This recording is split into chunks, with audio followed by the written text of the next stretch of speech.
Now Taxes is 100% free when you file in the TurboTax app if you didn't file with us last year. Oh, yeah? Yeah, just do your own taxes in the app by 2/18. What if I have lots of forms?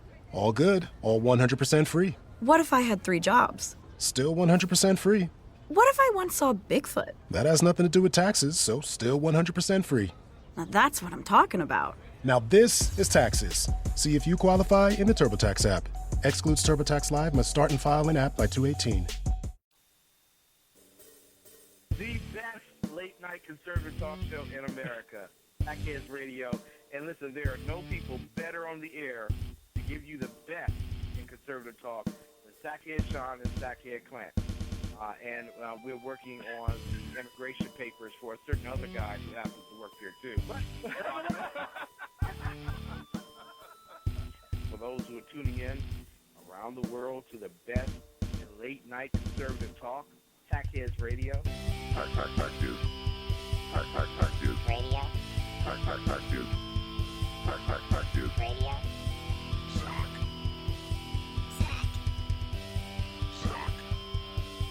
Sack. The best late-night conservative talk show in America. In America. In America. Into the silo. And in this web was a large, I'm pretty sure it was the biggest spider I've ever seen. And welcome to the Sackheads Radio Show. Thank you. Live on the SHR Media Network. Thank you all so much for joining us You're welcome. on this beautiful February the 17th evening, 2016. You nothing to say to that, jackass? No, I figured you were thanking me for being here at first, and then you were talking to our audience. I was giving them a chance to respond. We're, of course, live on the SHR. Who's this Media- jackass Sackhead Sean in the chat room? Oh, good evening! Exclamation points everywhere.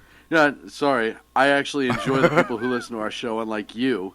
I enjoy them. I Uh-huh. just don't want to interact with them. I just don't want to talk. Like, that makes me a bad person. 'Cause I don't- know, right? Like that. Yeah, I'm the jerk. Yeah. No, I mean, actually, Actually, yeah, you kind of are. which is weird because most people actually listen to us and think that you're the jerk. I get it all the time. We've talked about this All before. the time. All the time. We get a great show. And they're right. And oh, aren't you just funny? We have a great show. Lots to talk about this evening. It's thank goodness it was another boring week in the news. I know. I don't like to really be a go-getter on this show, so the fact that there was nothing going on is always a nice thing. It's perfect because then it gives us a chance to kind of sit back and talk about nothing. Nothing Which whatsoever. which is perfect. Oh, we can talk about the young lady at dinner that told us to get our ass over here, which was... Actually, what she said is, you get your ass over here. Right. Which was right. shocking, seeing how she was the employee. Exactly. And this true story, she actually was. And it was a place, and I won't say what it was. We don't need to say what it was. But Put what it she was this way. trying to if say... somebody made a sandwich of compressed raw meat, and they would say, like, the Sultan, or something like that, the Sultan of salted compressed meat. then they may wear a crown, is all I'm saying. So we're getting ready in pre-show tradition. We're running a little late, so we decided to go quick. Fortunately, we had everything nailed down before that. We did. And so we go to Burger King. Let's eat healthy tonight. There Yeah, was like let's- tomatoes and lettuce on those things. Mine didn't have that. But Right. So you got luck. Yeah, and what can I they get would do quadruple is, cheese? can I get a 4 And meat nothing green. sandwich with nothing? If anything green touches that, I'll throw it out. Right. But they're in the process of transitioning to new drink machines, soda machines. Right. So she said, we do have limited soda for the rest of the evening. I apologize, blah, blah, blah, blah, blah. So we were like, oh, no big deal. And she was very sweet. She was actually, we say all the time, when we go to that Burger King, it has the best customer service. The best customer service, hands down. Yeah, absolutely. And they tolerate us well. And they're kind of used to seeing our faces at times. So as we're walking over there, all of a sudden we both hear, you get your ass over here.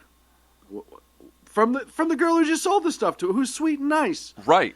And I looked Who at was you- giving us a hard time, to be fair. No, we were giving her a hard time. the poor Listen, thing. when do we ever give anybody a hard time? And so it didn't shock me that she said, "You get your ass over here," But I called her on it. but you called her on it. You said, "Did you just say you get your ass over here?" And she said, yeah. She said, "Well, yeah." And we're like, "What?" She was like, "The machine won't dispense the ice." And I was like, "What does that have to do with?" And she said, "So you get your ice over here." Oh. Oh, ice. Ice. So To which Sean said, listen, sweetheart, you Listen, need to sweetheart. enunciate your words. I'm from Boston. Listen to me. I've had to talk with these. I think you said effing artards, Yeah. I think is what you said in the middle of the establishment. I never say And artards. everybody turns and looks. And then I have to mouth, he's from Boston, and point. And then they go, oh. That explains why he drags his knuckles. So, Right. hey, quick disclaimer. We are under like a pretty severe weather watch right now as far as wind and heavy rain and lightning, etc. So if We for just got word from an outpost, Yeah. from an SHR outpost. Hey, hang on. What part of this is untrue? It's completely untrue. One of our weather watchers, One of our weather watchers, I apologize. One of our weather watchers in an SHR outpost. who's in an SHR, who's to the west of us, yeah. notified us that a pretty hefty storm is coming. All the maps and indicators. I was on Doppler earlier. I don't know who Doppler is, but that's gross. You keep your personal life to yourself, Eh. and we don't need to hear about that. And then I realized, Although I did appreciate the pictures. I had no idea how the hell to read a Doppler. So Right, because he was all tattooed. Right. It was like a that mess. new show with the girl. And that I said, shows that's up not tattooed." Doppler, that's Big Fat Paulie just dressed up. So then I looked at the map and everything looked red and scary. So I assume that means something bad's going to happen. And actually, as I'm listening out the window, you can hear it right now. It's pretty bad out. So In the chat room, dude, you're in Cali. How much rain you all expecting? Half an inch? at least. What I want to know is why he said half an inch when he's talking to you. Right, I mean, well- how does he know? I don't. That's kind of. You must that's know I'm not- Irish. So, but other than that, it should be. If there's one thing that we love on this show is having our show interrupted every once and again. So Usually it's by the NSA. usually by the NSA. This time though, unless It Can could they- be God. can they control weather now? Did Look, it finally happen? look, Was Alex Jones right? Look, I can't confirm or deny anything. I don't know. Because you don't know. Because I don't know.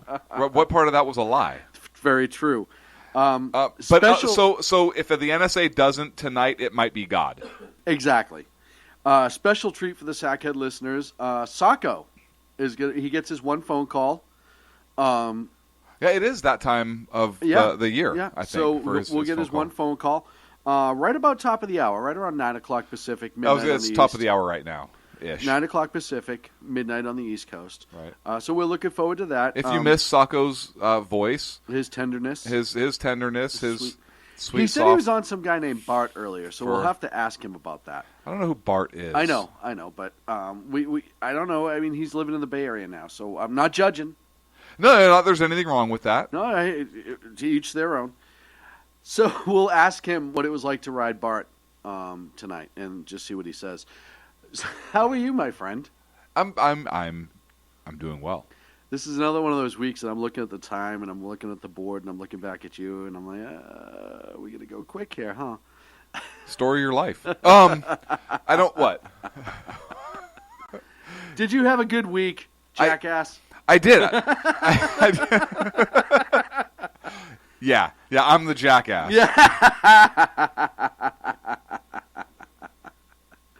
Oh, I know. I did. I actually printed out some pictures.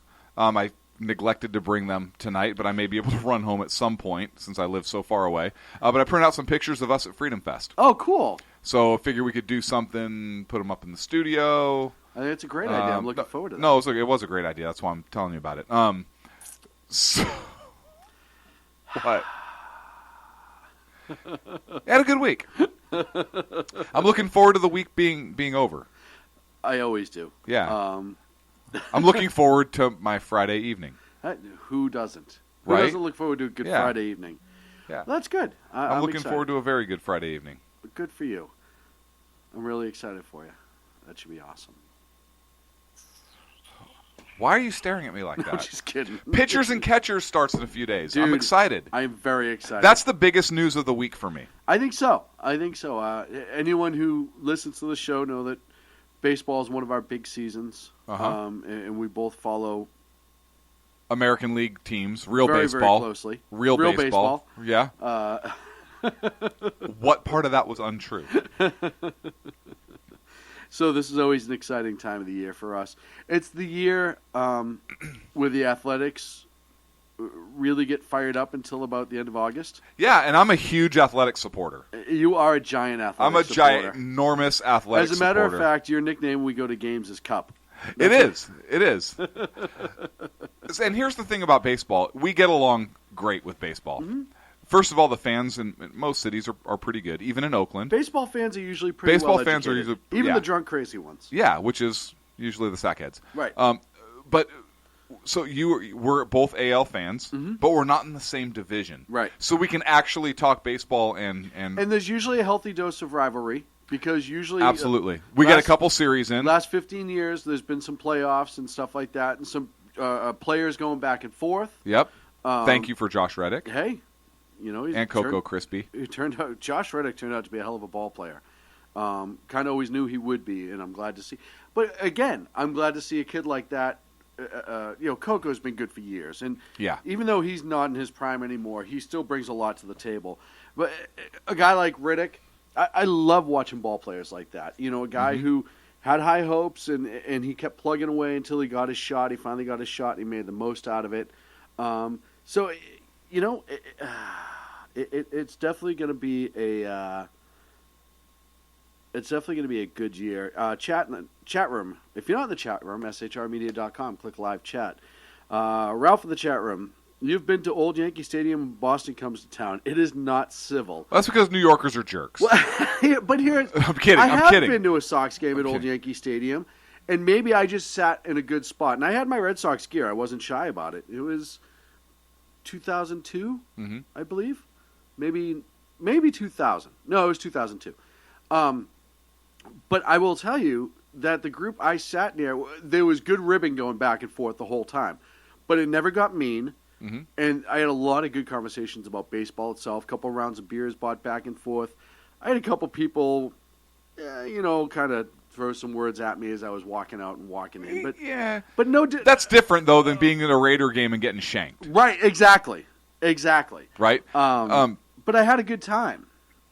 So now I've been to some games with Yankees fans. I've never been to Old Yankee Stadium. I missed out on that. But I've been to some Oakland games with Yankee fans, and same thing. And even look, the last time you and I went to a game, with our kids, I was in the middle of Red Sox. I was in the middle of the visitor box. I'm pretty sure Boston bought the entire section. So here's Right, and the best part that is was a riot. my 6-year-old, was he 5 at the time, Yeah. right? My 5-year-old gets in a yelling match with all of the Boston fans, got on the Jumbotron. Do you remember this? Yes. He gets on the Jumbotron because he is the solo, cheerleader for Oakland in the entire section, and he's having a yelling match back and forth with "Let's Go Oakland" and the Boston fans singing "Let's Go Boston," and so he was actually on the Jumbotron. It was pretty amazing, and Josh Reddick, it was in right field, Yep. and kind of looked up and gave him a thumbs up, which was pretty cool. He thought that was awesome, but that boy is insane. Well, he's going to be the cause of even more gray hair for me. Of course he will. Oh no, he's going to put you in the gray boy. Yeah, that one is But that was the reminds me funniest of part. me. Yeah, what a jerk. Right? The best part about that He's is at the park the other day getting chased by a kid who's 3 years older, and he looks back at the kid and says, "You're slow," and starts laughing. that is you. So we're excited about that. What I'm even more excited about is, man, we got to get to some topics. Yeah, we do. We're 3 minutes over, and I'm blaming you.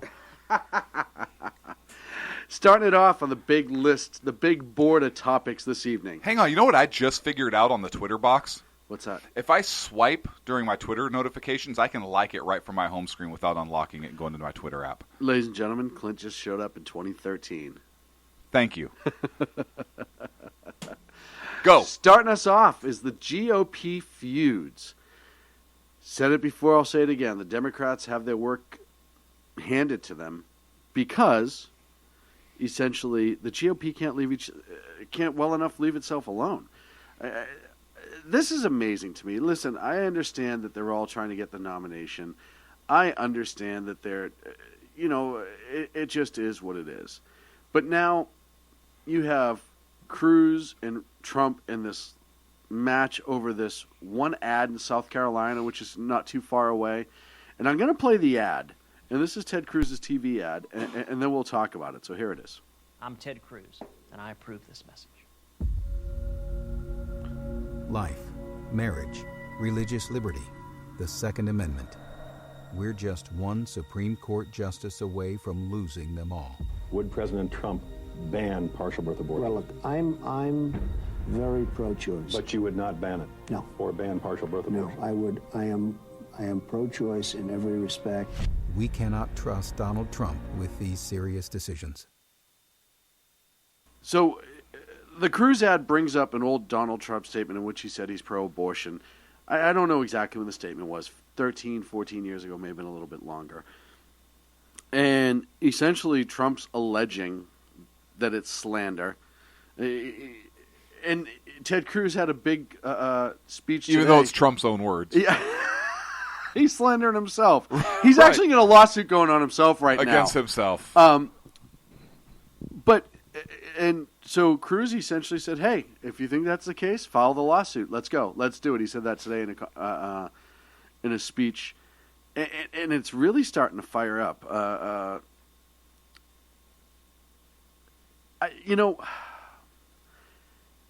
I also think Rubio's locked into Bush, and we'll talk about that in a second. But wait, what? What did you just say? Like, how'd he do that? This segment just got really interesting for me. Can we loop that? Oh, man, we could. I think we should. That should be a political ad right there for 2016. Just 30 seconds of 30 that. seconds, yeah. Rubio's locked into Bush. Rubio's locked into Bush. Rubio's locked into Bush. Just all but like different cartoons of like... Every parody of what that could mean. Right. So,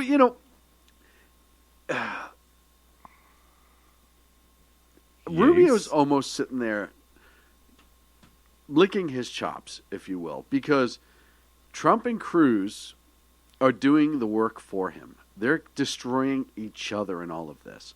Now, I think everyone here knows our thoughts on both Trump and Cruz, and Rubio for that matter. This only benefits Marco Rubio, these two annihilating each other, especially going to South Carolina. Yeah, but Rubio's in it now, too. I mean, Right. you look at Rubio and Bush. Yeah, but, and here's the thing about that is I don't consider Bush to be a big enough candidate. I don't think he's got enough clout in this election where it matters. I think here's where it does matter. I think here's where Bush is kind of the sleeper.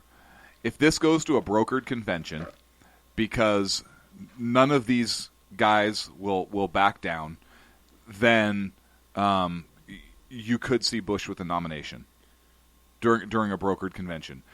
Look, I think the reason Trump's winning right now is because it's a four-way race, really. Mm-hmm. Rubio and Cruz and Bush are really splitting the majority of the GOP voting bloc. Yes. And I think it was Newt Gingrich that made this point. He said, "Look, 40% in a four-way race is great. That's a huge margin. But 40% in a two-person race is a loss." And Newt is absolutely right in that. Bush is not gaining or losing supporters, right? Which means he's right at about 40%. And I think Gingrich is right. In a general election, he would garner about 40%. So for Republicans, I can see the Republican establishment being nervous about about Trump getting the nomination. Now, if Trump gets the nomination, he gets the nomination. That's the process, right? But you have Rubio, Cruz, and Bush that really, three egos are preventing them from getting out of the race and doing what is perhaps better for the party. Right. And not just the party, but potentially the country. Look, I've said it before. I haven't endorsed anybody yet, and neither of you. The show hasn't endorsed anybody yet. But here's the thing. I think Donald Trump would be a great economic president. I really do. Economically, I think Trump would be good. I think he understands business, obviously. I think he understands how to deal with China economically. I think he could deal with Russia economically. Do I think he could effectively fight the war on terror? I don't have confidence that he can. Do I think he can effectively deal with Putin in the geopolitical arena? I don't think that he can. I don't know, but that's just not the sense I get right away. Right. And I think there would be a learning curve there.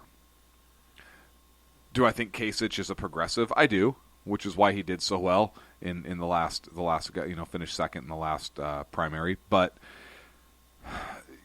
Cruz, who I think is kind of a pompous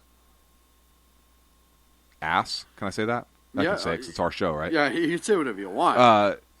Rubio and Bush. Bush isn't going to get out just because of his name. Ego won't allow him, and Rubio also.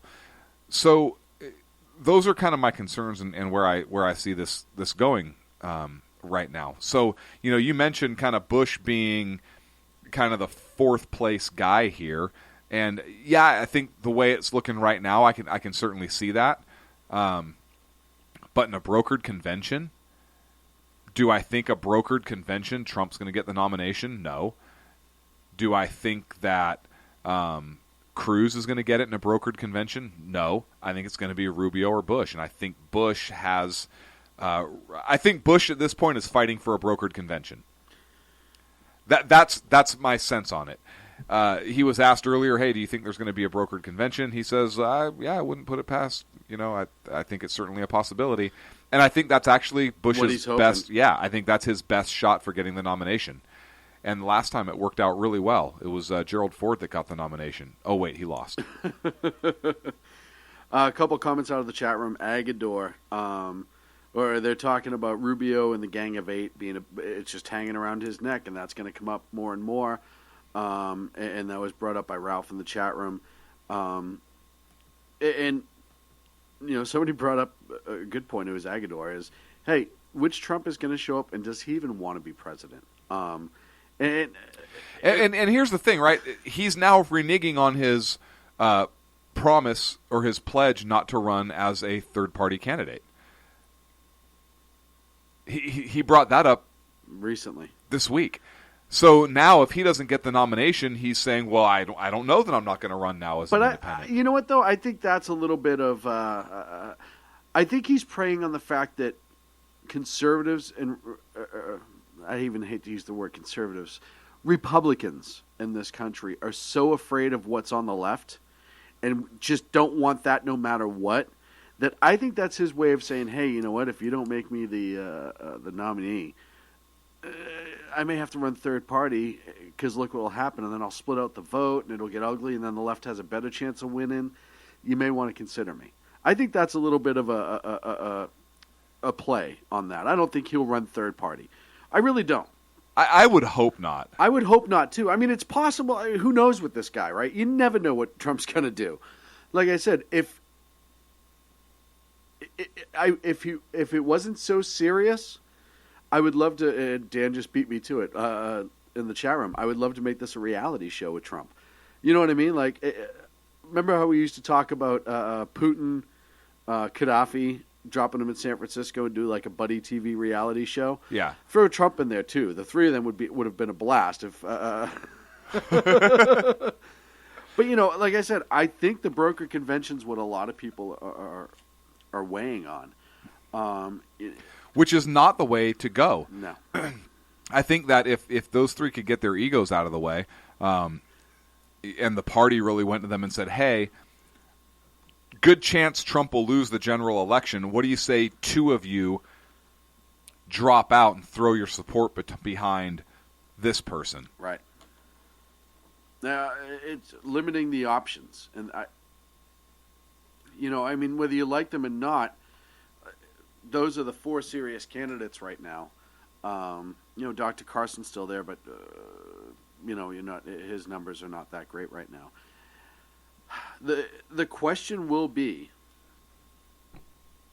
who's going to have the audacity to step up and step out? And that's really what it comes down to. I think South Carolina, if Bush does not pull and Kasich, whatever, but if Bush doesn't pull a big number in South Carolina, I think it's a three-way tie for third right now, three-way tie for that second spot right now. If he doesn't pull that number out and jump to number 2 by himself, you may see a reconsideration as to whether or not he's going to stay in. I don't know that he will. Because that's his backyard. That's his backyard. Florida. Yeah, South Carolina's not far from Florida. Well, neither is California, same country. And Bush is pushing really hard because there was the tweet he sent out today of the gun with his name on it. And I think he just put America as the tweet. Okay, you own a pistol.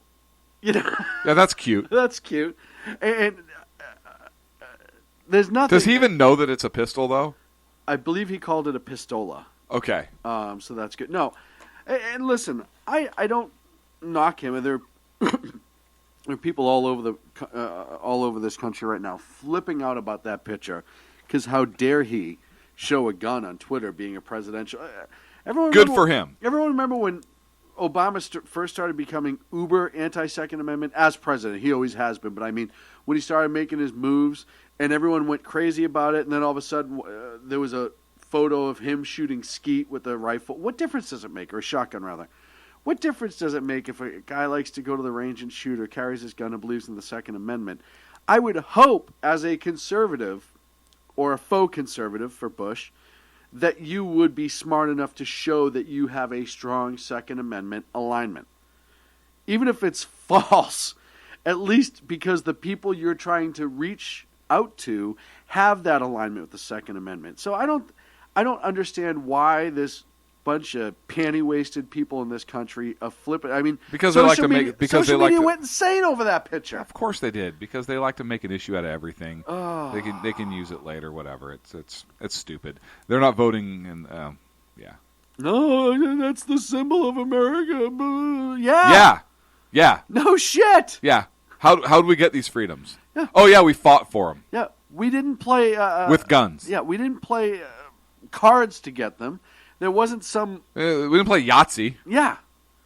We didn't roll bones. No, unfortunately, there was a fight that had to happen with guns. With guns, and a lot of people lost their lives so we could have this freedom. So, to all you ridiculous panty wasted. Oh my God, it's a picture of a gun.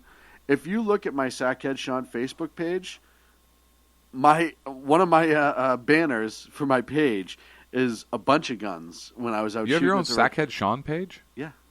Why don't you just have a show page? Oh, I have that too. I need a page. No, you don't.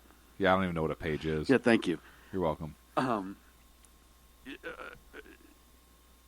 I thought one thing from the debates I did think was in poor taste from Trump was when he talked about how the World Trade Center came down on Bush's watch, and that's not keeping us safe. I thought that was in poor taste. Yeah, that's using George W. Bush to go after the brother. Which and to bring that up, poor taste. Poor. But again, it didn't hurt him because there's and I'm almost to the point. I'm not yet, but I'm almost to the point where I'm wondering if some of the Trump supporters or a large portion of the Trump supporters are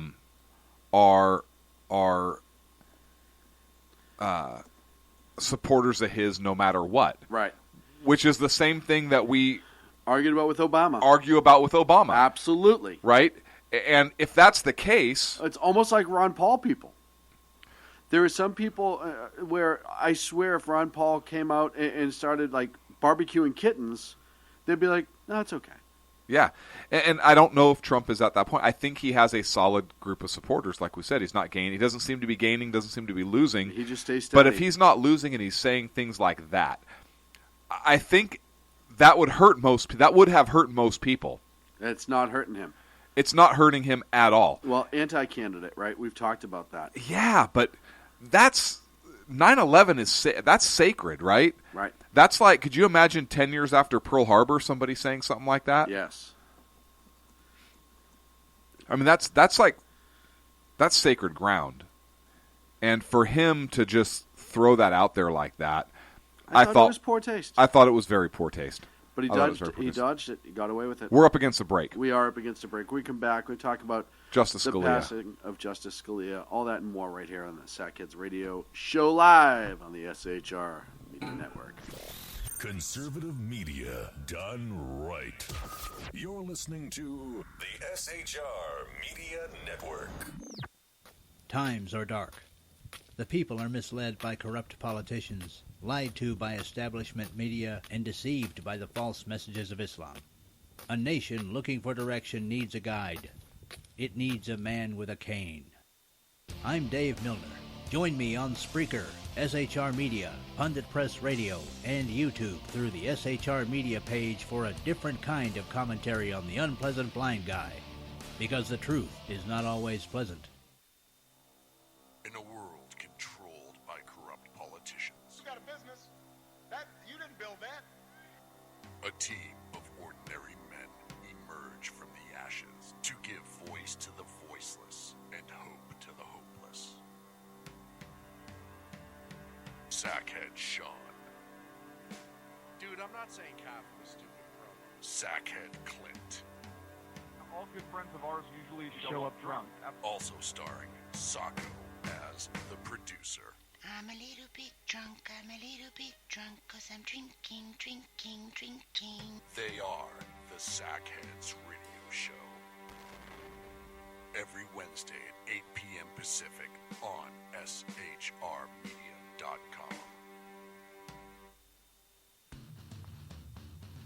Hey, it's Jersey Joe from Reaper of Common Sense, and we have moved to a new night and time. Every Wednesday night at 8 p.m. Eastern Standard Time on SHRmedia.com, you will catch the Reaper of Common Sense uncensored, unfiltered, and only on SHRmedia.com.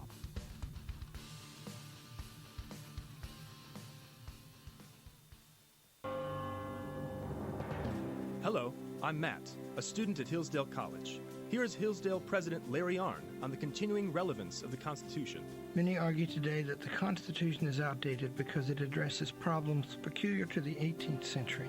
Some parts of the Constitution do read rather quaintly. Consider the injunction against titles of nobility in Article 1, Section 9 of the Constitution. But is that so outdated? The purpose of the injunction is to prevent the government granting special privileges to some for partisan reasons. This strikes at the heart of the rule of law. The crony capitalism so common today is a place where the government bestows favors and tax dollars on some businesses to give them a leg up over others. This is exactly the kind of thing the Constitution was meant to prohibit. The Constitution is not so outdated after all. This Constitution Minute was brought to you by Hillsdale College. To join the national conversation on the Constitution, go to constitutionminute.com. Conservative media done right. You're listening to the SHR Media Network. And welcome back to the Sack Kids Radio Show live in the SHR Media Network.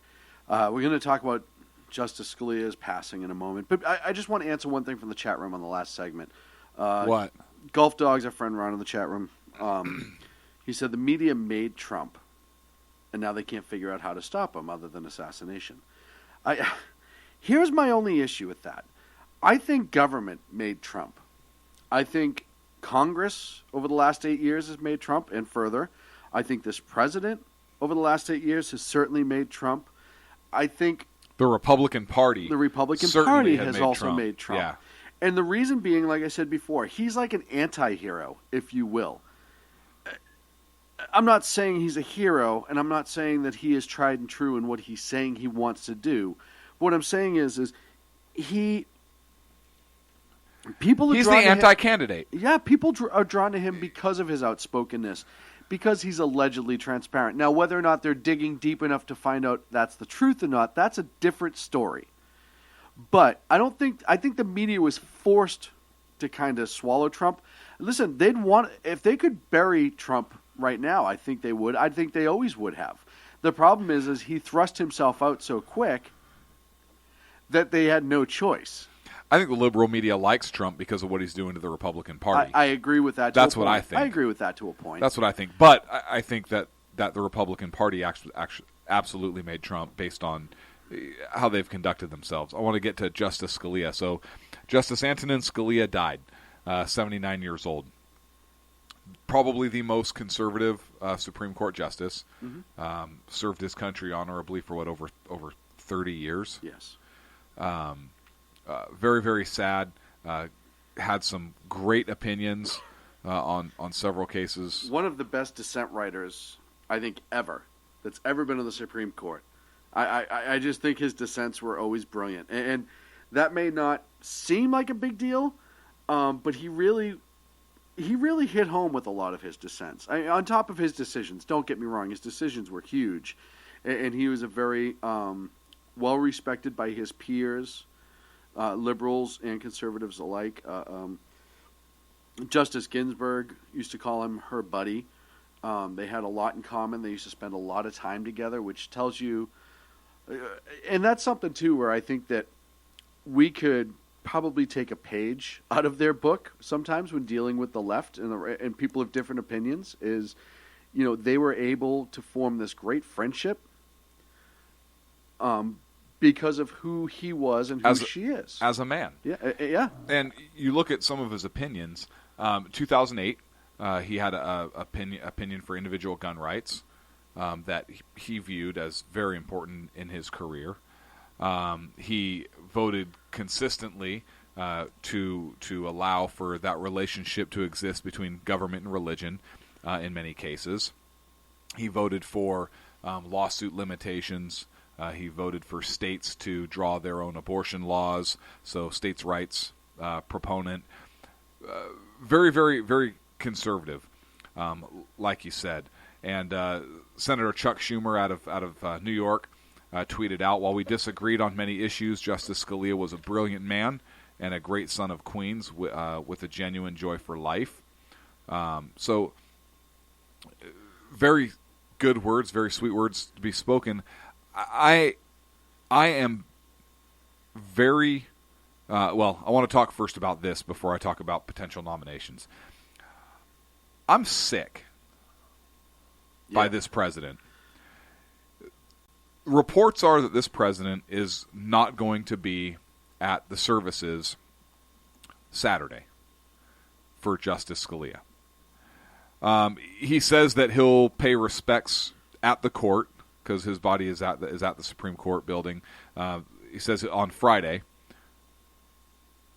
The president says he'll be there Friday to pay his respects, but he won't be at the service on Saturday. And the White House doesn't really know what he's going to be doing. Right.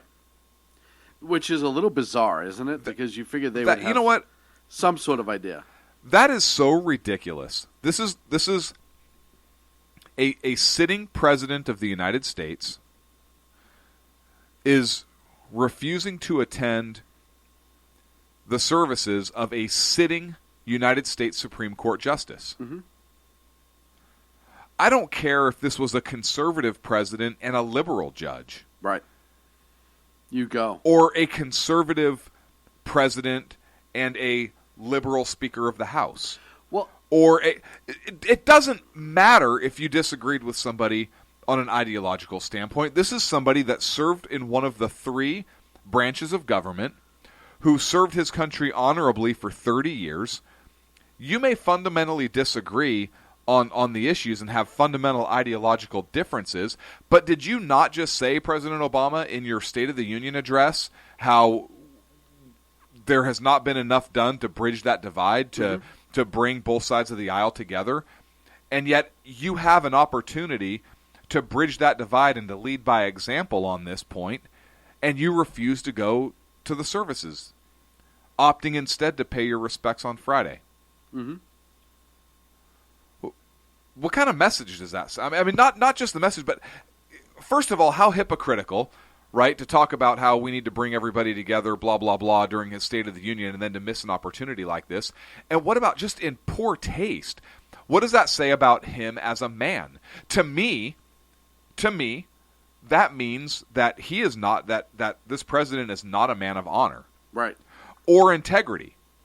Because in my opinion, a man of honor and integrity who genuinely believes that the office is bigger than himself, as a sitting president of the United States, would attend this.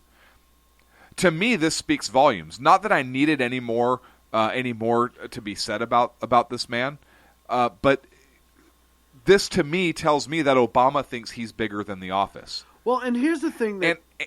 Go ahead. And no, I'm sorry, I was in the middle of my rant. No, it's fine. I apologize.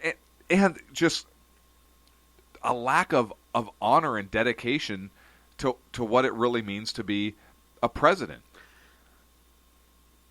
Yeah, go ahead. Well, and here's the thing. We've talked about this president for a long time, and we always try to find when he does something good, we always try to kind of bring it to the forefront. The few times we've been able to do that. He wiped his own ass. Right? Yeah. He is. He's like a little kid. And what I was going to comment before that statement came out was on Saturday, when he gave his statement about the passing of Justice Scalia, I actually thought it was a good statement. It was quick. It was about 3.5 minutes, but he highlighted who he was. He talked about his legacy. He talked about how energetic style, incisive wit, colorful opinions, a brilliant legal mind. He was larger than life on the bench. He went into his history, being a child of Italian immigrants, how he went to Georgetown and Harvard.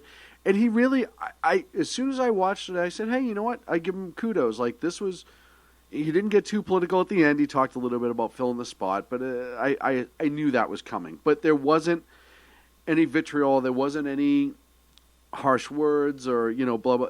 Nothing.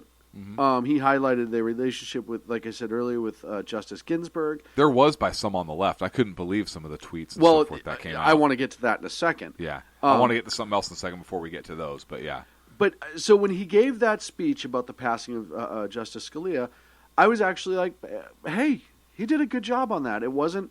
It could have been a lot worse with this guy, right? I mean, it could be a lot worse. So I was, he's like the dog that didn't take a dump on the floor. You were like, good boy. And then all of a sudden. Hang on, I want to make a disclaimer because people think you're a racist. SHR Media, Sackhead's radio show, and Sackhead Sean specifically did not mean to liken the United States, the President of the United States, Obama, to a dog due to any racial issues, ethnicity, creed, religion. Yeah, he meant it strictly from a comedic standpoint. Yeah, it was satire, as a figure of speech, not for any kind of hatred with him as a man or a gender-neutral individual of a darker complexion than anybody else. Okay, go ahead, Sean. Thanks. Yeah, you're welcome. I'm glad we have that disclaimer. Yeah, me too. I love how our lawyers will tweet you that quick. Yeah, that was amazing. It was like right on my phone. I read it verbatim. It was amazing. No, but it's like a little kid. You want to encourage good behavior in them. Like you're like, but I did. And when Sean says them, he doesn't mean people of ethnic diversity, skin color, marital status, whatever. But I was like, okay, good. He had a good speech about it. And then I find out that he can't even turn around and attend the funeral of a sitting justice. He's like Terrell Owens. He catches the ball not because he's I would the like same to skin disclaimer color right now for Sackhead like that it had nothing to do with skin color being alike. Right? He catches the ball. He makes a catch, right? 10-yard completion. That's great. And then he half-ass runs to the end zone and gets tackled. Right. That's right. That's this president. Right. So one thing about Scalia that I like, this man was born in Trenton, New Jersey. Yes. Battle of Trenton. Battle of Trenton. He was born where the revolution turned around. Yeah. Kind of ironic. Kind of ironic. Very symbolic. And we, those of you that listen know that we tell that story for our Christmas time here. Now, I want to talk about nominations. First of all, I think it's hilarious now how the Democrats are demanding it. Going on and on about the Republicans blocking and all this other stuff. When, hey, jackasses, you did the same thing. Obama did it. Obama voted to. Voted to. Yeah. Oh, but he regrets that now. Yeah. So they need to do their constitutional duty. Okay, let's have that argument. So they're saying Obama shouldn't nominate somebody. I'm going to give the left a little bit on this. You know what? He is the president of the United States. He does have the constitutional authority. I'm going to say authority, not right. Some jackasses are using the term right. He's a member of government. He doesn't have the right. He has the authority as his office. Obama has the authority to nominate a Supreme Court justice, a replacement. So, since that is his constitutional authority to do that, I agree that Obama should go ahead and do that. He is still the president of the United States. He can execute that power to do so. However, the Senate has to confirm it. That's their constitutional duty. Or not confirm it. Or not confirm it. Mm-hmm. So, if the president is going to exercise his constitutional authority and nominate, he can nominate all day long. The Senate should then exercise their constitutional duty and authority and not confirm anybody. Absolutely. They're not compelled constitutionally to confirm anybody. He can nominate all day long. What's the argument about? Right. Yeah, Obama should wait. Why? He's the president. He doesn't have to wait. Let him nominate. That's right. Hey, Senate, he should wait. Why? Why should he wait? Because so you don't have to get forced into a vote? And if they confirm one of his appointees, if they do it, if he nominates and they confirm, you now know how much spine the Senate truly has. Yeah, we know that anyways, right? But I'm just saying. We know that anyways, right? But the Senate should then do their job. Do your job. Say no. And then we can have the argument, and yes, you can say, hey, listen, we're not confirming anybody for this president. He can nominate all day long, but we're still going to do our job and not confirm him. But what if he gets a moderate in there that people actually like? Right. Okay, then what's the worst thing that happened? You confirmed a Supreme Court justice that you actually agreed with him on. Like he knows I'm moderate, but go ahead. He doesn't, right? That's like the question. So, Mr. President, I know it's hypothetical. Yeah, but is it possible you're going to nominate a moderate? Oh, well, I didn't say that. Did you hear that when he was talking about the appointment? Yeah. Yeah, of course he's not. So, yeah, what's the big deal? And then you don't confirm anything, and you say, hey, listen, yeah, this should be an election issue. Okay. Well, now you make it an election issue. I can tell you that Sunday afternoon there was a whole bunch of people in the Ninth Circuit Court who was probably getting fitted for new suits and working on their resume. Why? They should know that they're not going to get the job under the Senate, or they shouldn't get the job with the Senate. They shouldn't. Yeah, shouldn't. So the next question then is, what about that 2-month period when the Senate would go into recess before the president's out of office? Are you going to have a recess appointment? And here's the thing. Hey, Mitch McConnell. Hey, Slick. Hey, Mitch, because we love you so much. You don't have to recess. There is nothing that says you have to go into recess. So guess what? In November, you stay your asses in Washington. Yep. And you don't go into recess. You hold a hearing or two. Yep. Maybe you go home for Christmas. That's great, but you don't go into recess. And you just sit on it. And you sit on it. Because the Constitution doesn't say you have to go into recess at any specific time. Right. Right. That's a no-brainer. That's how you get around a recess appointment.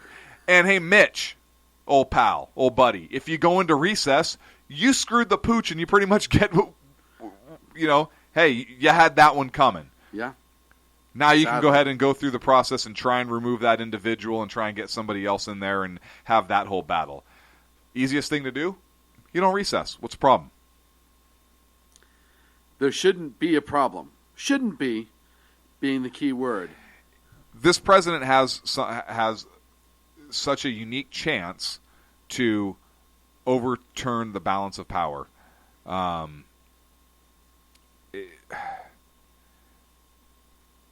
That's huge right there. But this would be the third Supreme Court vacancy during Obama's time. Yeah.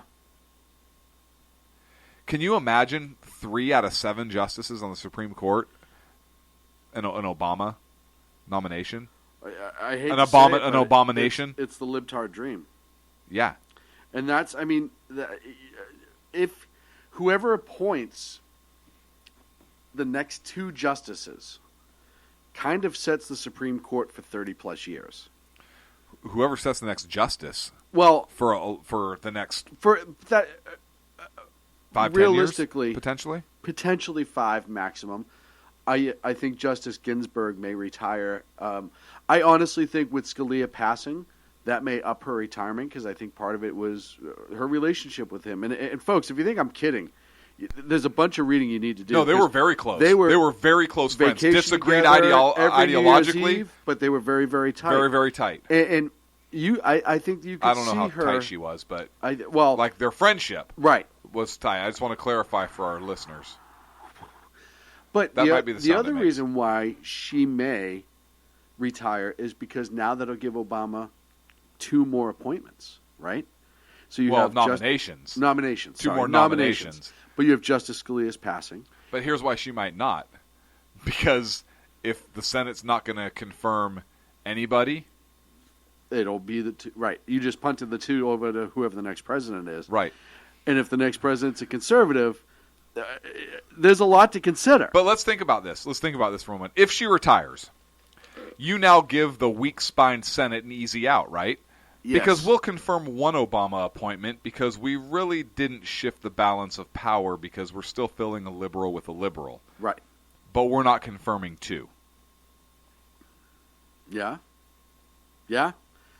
Right? You could very well take your time, but confirm 1. Confirm 1. That way, hey, listen, we're trying to work with the guy. Right. Right. I wonder what Judge Judy's doing. It doesn't matter. It doesn't matter. Did you say who or who? What? Either way.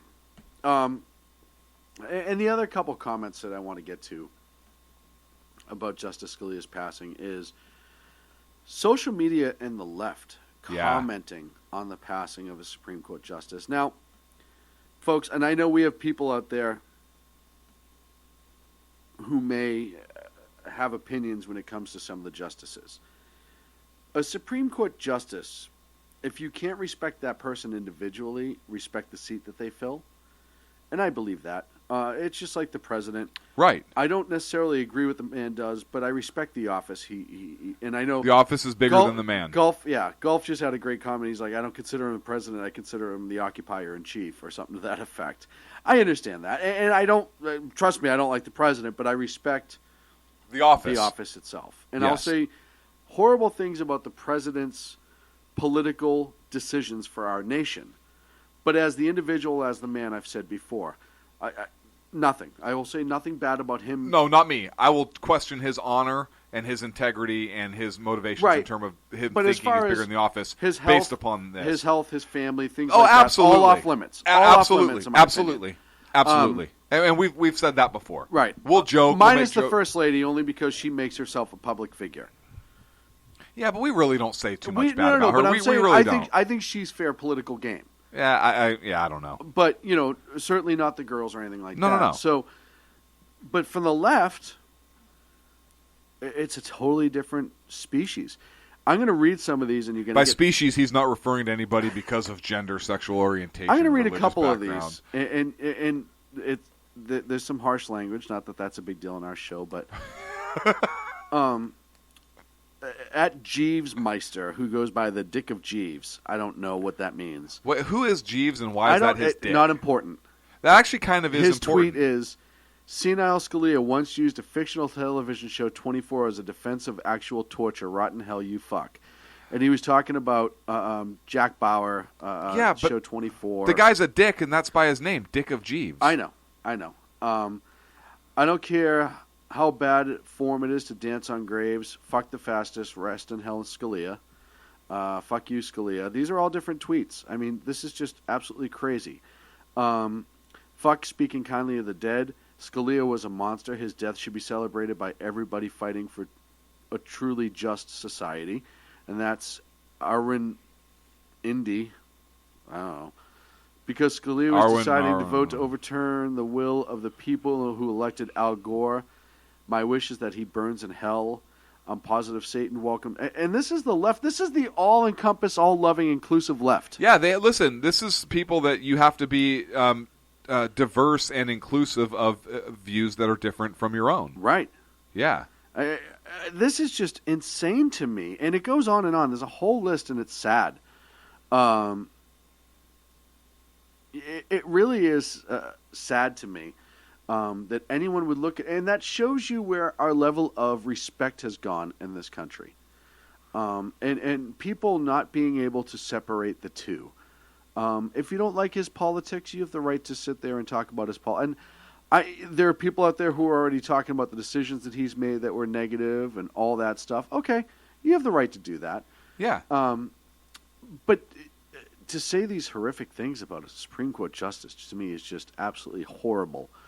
I do want to touch on something before we head into the next break. Are you ready to wrap Scalia? Yeah. The Scalia segment.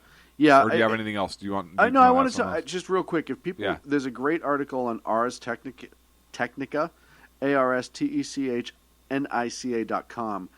That talks about his dissents, and they have a whole list of Scalia's dissents. And like I said, I think the dissents are very, very just as important as the decision.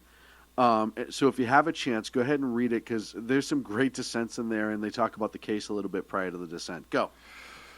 I want to talk about something. So this week there were numerous police officers killed in the line of duty throughout our country. Yes. And the Sanders-Clinton, when they were debating, they kind of ganged up on American law enforcement. And this was brought to my attention earlier this week by a listener, a very intelligent listener, The Knight, who posted, you can read Bernie Sanders through Bernie Sanders' website, kind of his stance on law enforcement. And under law enforcement, he's referring to, white terrorism, racism, all these things. Under the law enforcement section. And he and Hillary Clinton. What was the website? Just go to Bernie Sanders' website. Oh. And he and Hillary Clinton were going on and on in the debate about how anti-police they were and how basically cops are thugs. Sanders says he's, quote, sick and tired of seeing unarmed black people shot by police. Yeah, and then he talks about how police departments are occupying armies and just so far off the mark. And then this comes out where we have several police officers killed in the line of duty. A Fargo officer was responding to a domestic violence call. Another police officer was killed trying to serve a warrant in Atlanta or just outside of Atlanta. These are men and women who are being murdered in the streets by the criminal element, and the left is mum, completely silent. As always. So they'll go on and on about this, and you look at actual use of force studies and everything else, and you'll see how infrequently police actually use force, particularly deadly force. And I just think it's absolutely sick. Yeah, I'm reading through the Bernie Sanders racial justice page right now. And read the law enforcement under law enforcement. Oh, this is specifically he talks about. It's all under racial justice. All that stuff. And there's law enforcement is like a subheading or whatever. Yeah. Oh, it's all. Yeah. Trust me. It's all under here. Environmental violence. I mean, holy. I mean, listen. I knew Bernie was cuckoo. Yeah. And I've never argued that. But wow, when you are citing Eric Garner, Oscar Grant, and not understanding the totality, Michael Brown, and not talking about the totality of those cases, and you're just throwing those names out, holy cow. We must pursue policies to transform the country into a nation that affirms the value of its people of color. to start with addressing the 5 central types of violence waged against black, brown, and indigenous Americans: physical, political, legal, economical, and environmental. Yes! I told you. I just had to get that out for our listeners. We're up against a break. Mrs. Clinton, do you have a comment on that?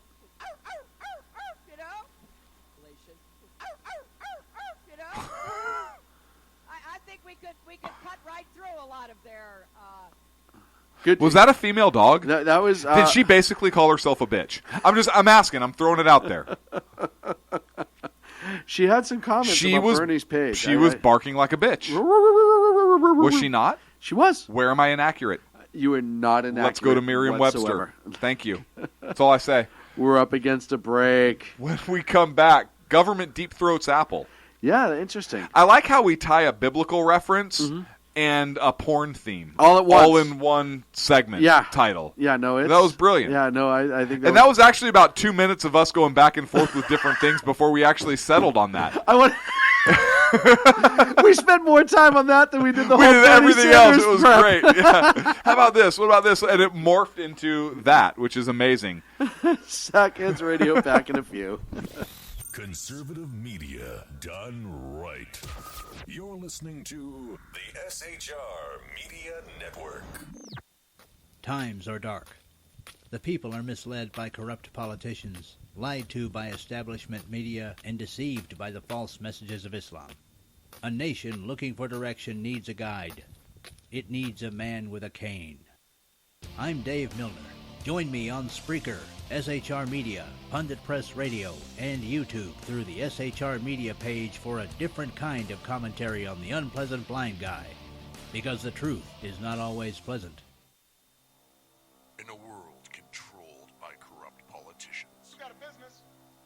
You didn't build that. a team of ordinary men emerge from the ashes to give voice to the voiceless and hope to the hopeless. Sackhead Sean. Dude, I'm not saying half of the stupid pro. Sackhead Clint. All good friends of ours usually show up drunk. Also starring Sacco as the producer. I'm a little bit drunk, I'm a little bit drunk, 'cause I'm drinking. They are the Sackheads Radio Show. Every Wednesday at 8 p.m. Pacific on SHRmedia.com. Hey, it's Jersey Joe from Reefer of Common Sense, and we have moved to a new night and time. Every Wednesday night at 8 p.m. Eastern Standard Time on SHRmedia.com, you will catch the Reefer of Common Sense uncensored, unfiltered, and only on SHRmedia.com.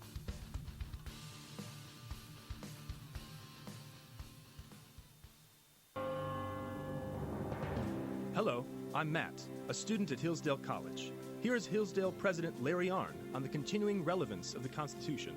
Many argue today that the Constitution is outdated because it addresses problems peculiar to the 18th century. Some parts of the Constitution do read rather quaintly. Consider the injunction against titles of nobility in Article 1, Section 9 of the Constitution. But is that so outdated? The purpose of the injunction is to prevent the government granting special privileges to some for partisan reasons.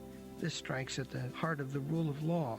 The crony capitalism so common today is a place where the government bestows favors and tax dollars on some businesses to give them a leg up over others. This is exactly the kind of thing the Constitution was meant to prohibit. The Constitution is not so outdated after all. This Constitution Minute was brought to you by Hillsdale College. To join the national conversation on the Constitution, go to constitutionminute.com. Conservative media done right. You're listening to the SHR Media Network. And welcome back to the Sackheads Radio Show live. Thank you. On the SHR Media Network. Thank you. I would love to tell you what's next. I can't see the board. I'm not wearing my glasses. Government deep throats Apple. Oh, that's right. Did we not go into this? Any moment. Sacco is expected to call in because we want to talk about it. So the FBI is conducting an investigation into the San Bernardino shooters. One of the things that they're trying to access is the cell phone of one of the shooters. We have a problem.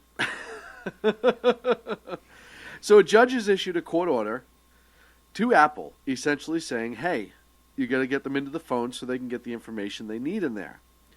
Tim Cook from Apple turned around and said, yeah, we don't have a software program to do that.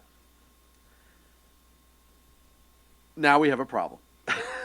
So, when you and I first discussed this, we had a lot of different opinions, or at least a lot of different what ifs and questions to ask.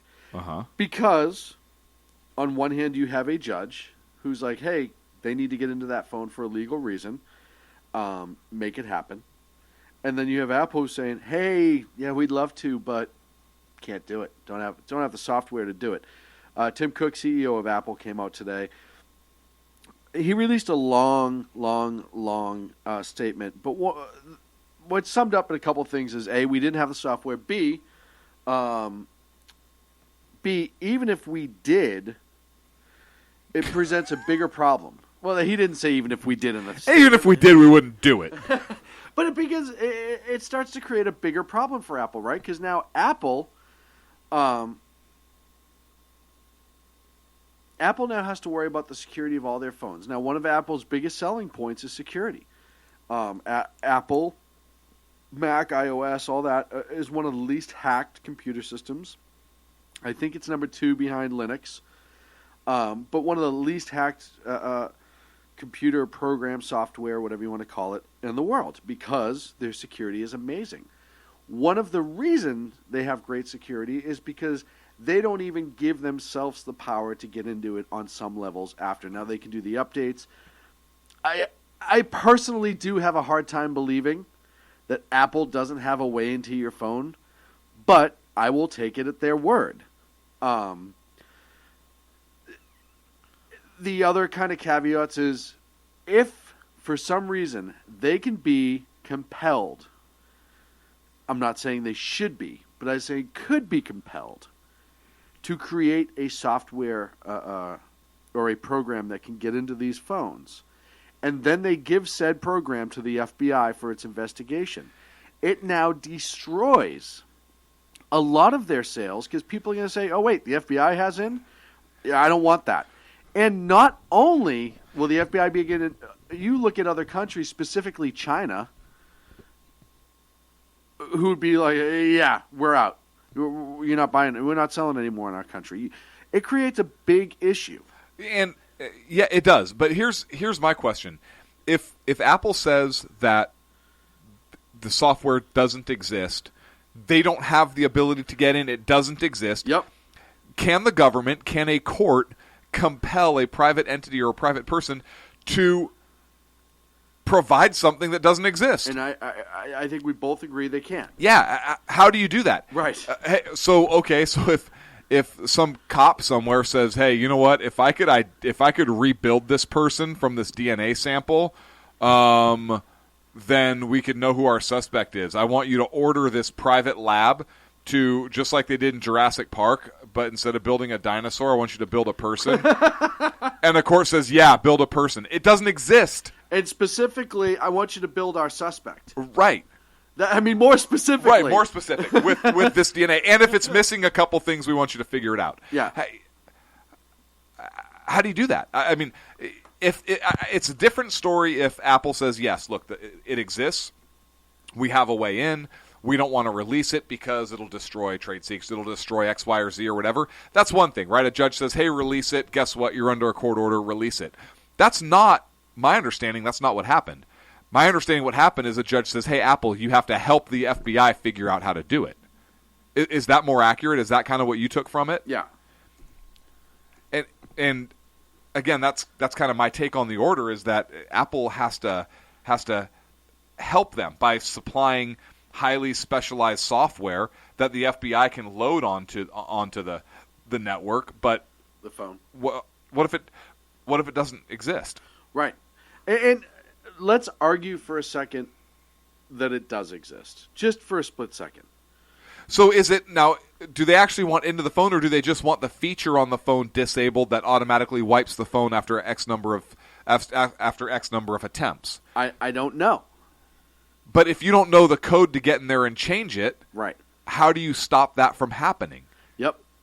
And if Apple's saying, "Hey, we don't have the ability to do that," I don't know. If we get a subpoena or a court order that says, "Hey, Clint, you have to give us your Twitter information," I don't know how to do that. Right. Sorry, I'm an idiot. Right. No, well, it's but that's different because that exists, right? Right. So, hey, Sackheads, we want you to send us a link to your show from next week. Right, Huh? exactly. It doesn't exist. It doesn't exist yet. But you could make it exist. Right, you guys could go in and record a show right now and have that be next week's show and then give it to us. Right. Well, yeah, but we haven't created it yet.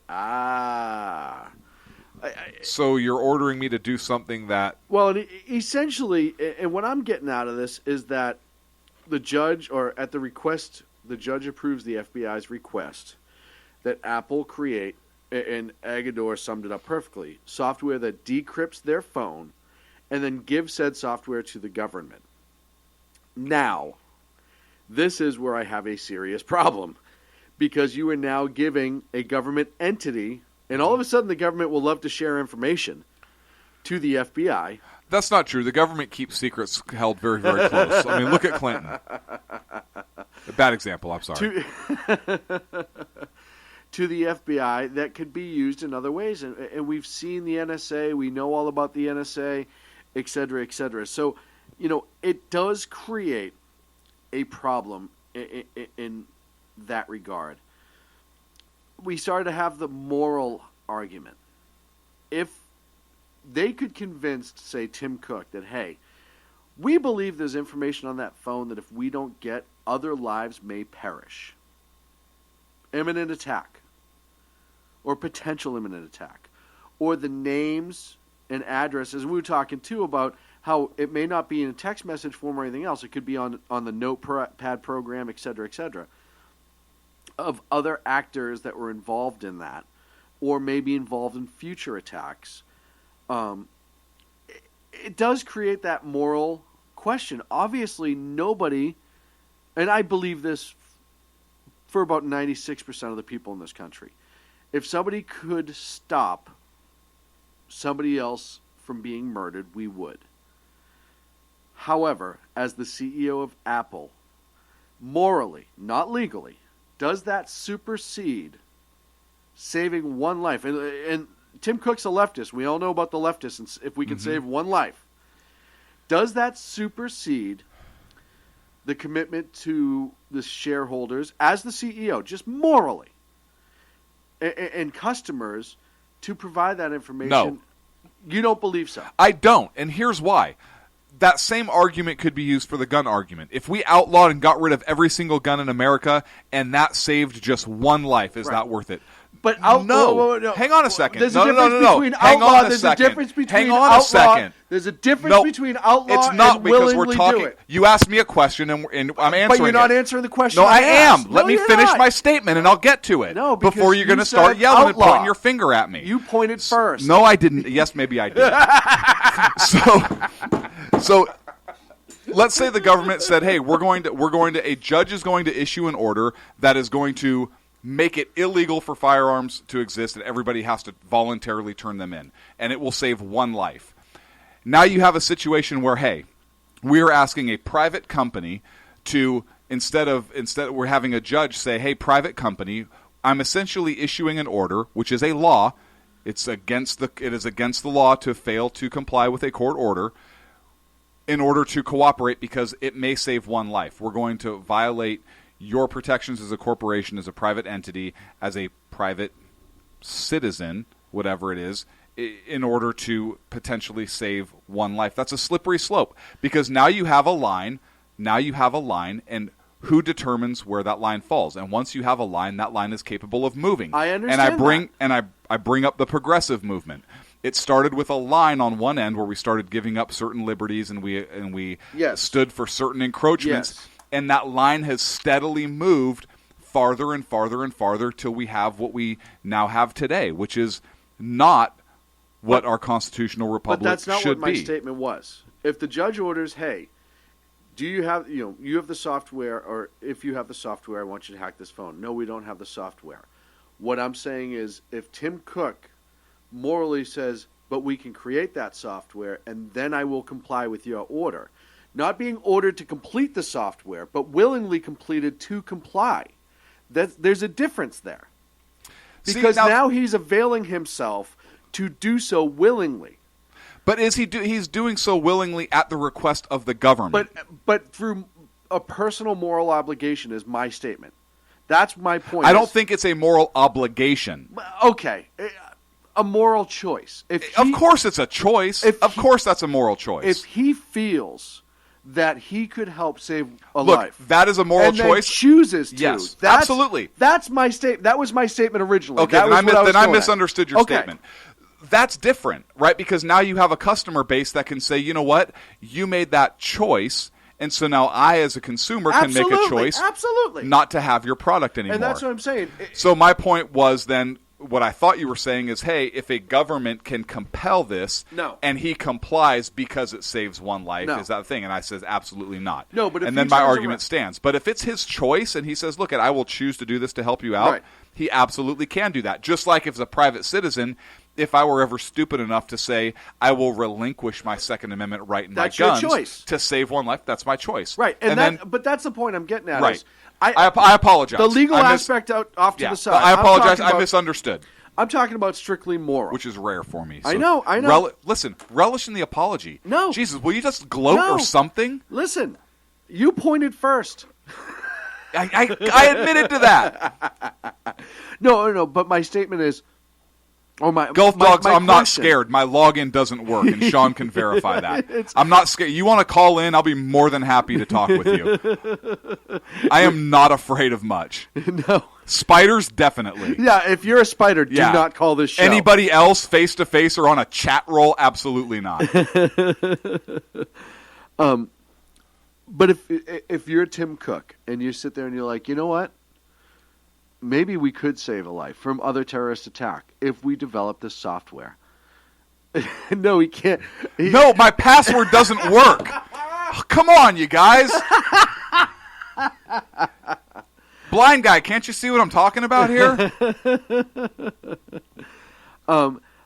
It does bring up that moral question of what's more important, right? Do you have your obligation to... I'm afraid of spiders, Coach. I might have said that once or twice in my life. Twice tonight, I think. Listen, Aquanet and lighters. So, it's a tough moral choice, right, if you're the CEO, if you're Tim Cook. Because if you honestly feel, if you're convinced that there's another, let's say it's the big one, the other attack's on the line and the information is in that phone, right? I mean, obviously, I'm expanding this quite a bit, and I'm doing so because we talk about morals, and sometimes morals not always being the right thing to do, even if it's the moral thing to do. We've talked about that before. Yeah, look. So let's expand it. Look, if the phone's there and he makes a choice as a private business, hey, listen, I'm going to hack this one phone, right? And then immediately after that's hacked, I'm going to destroy. Hey, government, I will give you this. You bring it to us. We will open it for you. You can be right here. We are then going to take that program we wrote and completely wipe it and destroy it. Right. We're not going to put it in a safe for a rainy day. We're not going to have it so it's able to be stored anywhere. We're going to use it one time, completely destroy it. Then, yeah. Well, that's what I'm saying is, and that'll still hurt him. That'll still hurt the company because there'll still people who said, oh, even the fact that you know how to write the software now, I'm out. Right. So it just brings up, the legal and the moral. This is one of those strange balancings that we talk about on this show. Legally, obviously, we both agree that he should not be and cannot be compelled to develop something that doesn't exist. Right. In order to do so. Right. We were going to ask Sacco, and he was supposed to call in, but for those who don't know, Sacco worked at Apple for a long time. Mm-hmm. And we actually talked to him before the show. We talked to him before the show. We were going to have a conversation about whether or not we truly believe that software exists or does not exist. Because, and he was adamant that it did not. Right, he was absolutely adamant that he it did not. And there's no love lost there between him and there's Apple. no love. There's not. None whatsoever. Right. And he said he does not believe that software exists, nor is it like one line of code away from being in existence.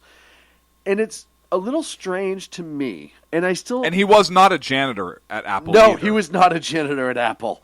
There's a reason he does all of our tech stuff. Yes. He might know what he's doing here and there. Yeah. But, you know, I still have a hard time. Believing that it does not exist. And the only... So you're calling Sacco a liar? Well, he may not have been... Maybe he didn't know about it. But I am one of those people that I truly believe most inventors don't invent something without being able to uninvent it, if you will, or have that lock to that key. All the spider comments are coming in now. Yeah, do people not realize our opening? That's the biggest spider. Like that actually happened. That was in the silo, if I'm not mistaken. And for everybody to know, he can read all of these. Oh yeah, I know. I'm monitoring. He can read chat roll. He just can't correspond. So he's definitely understanding and reading these. But yeah, I firmly believe that software is there. Now that becomes a problem, right, for Apple. Let's argue now that it is in existence and Apple just doesn't want you to know about it. Should the feds eventually find it, or say there's a whistleblower in Apple who turns around and says, hey, here it is. That's bad news for Apple. It's huge bad news on every level possible. Absolutely. Right? Because now you have the customers who they've promised for years this doesn't exist, who rely on that security. You've got federal indictments for impeding a federal investigation or providing false information during a federal investigation. Right. So this is what I was talking about. In Apple, one of the biggest computer companies in the world, this is what I was talking about. This one request could really open up a lot of different channels with this one, not request, court order. If this exists, I bet there is maybe a couple people in the company that know about it. Yeah. But what if one of them has a moral spike? Yeah. Right? You never know. Right? Because it's probably something like Sackheads Radio, where like just we know about it. Right. Me, you, and Sack. Like that's it. But what?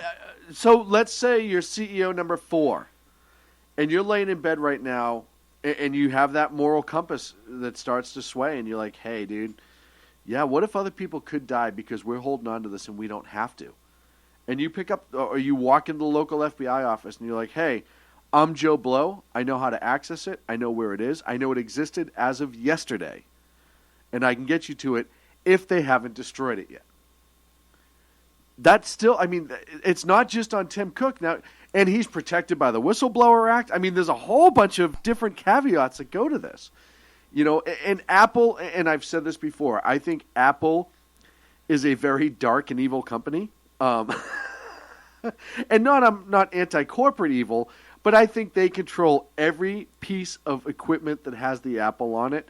They have the ability to shut your phone down. They have a lot of different things that Apple can do. If you try to hack it, they're the ones who file the lawsuits essentially saying, hey, that software is ours, so if you try to hack it, we're going to destroy your phone. And they call it bricking it, et cetera, et cetera. Like Android, if you want to go into Android systems, and you can go in and you can hack it to make it do all different tweaks that you want it to do. Apple and Android doesn't care? Android doesn't really care. You can't resell it or anything. It's just your device, your phone.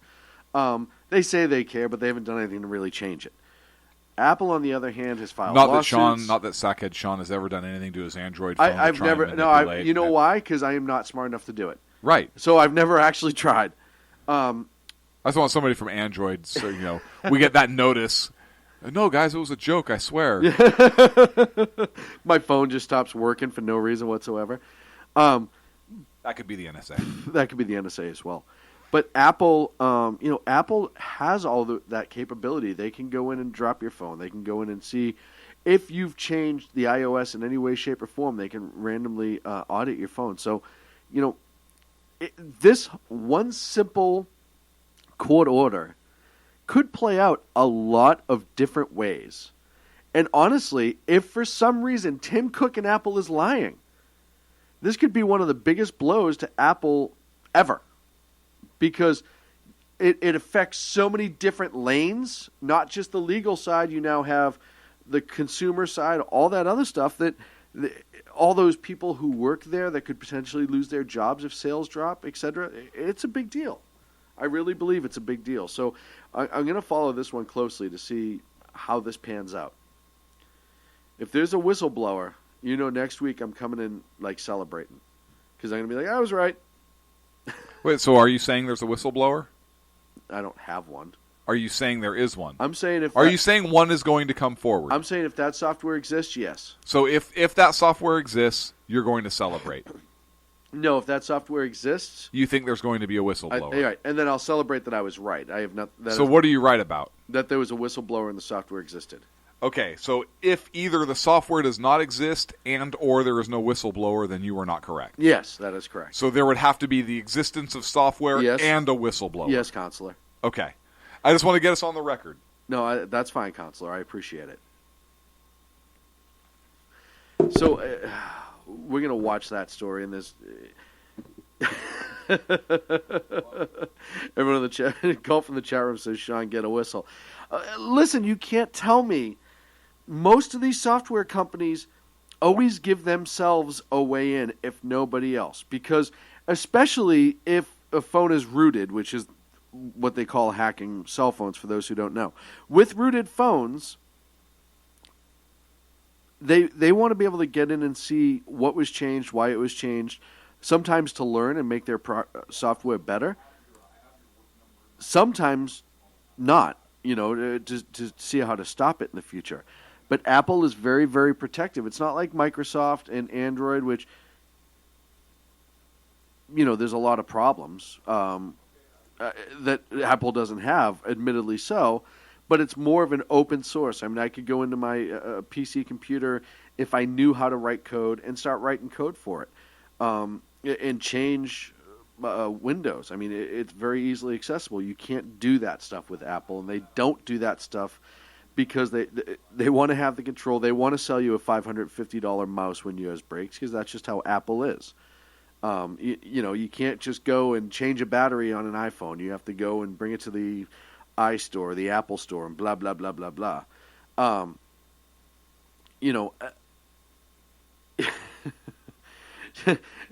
could do it in the chat room. I figure government can just get into my Droid anytime they want. I'm the same way. I know they can if they want to. I've brought this up a bunch of times. I could care less what the government looks at with me personally because I have nothing to hide. I don't think they should have the right to do it, but I have nothing to hide, so I really, really don't care.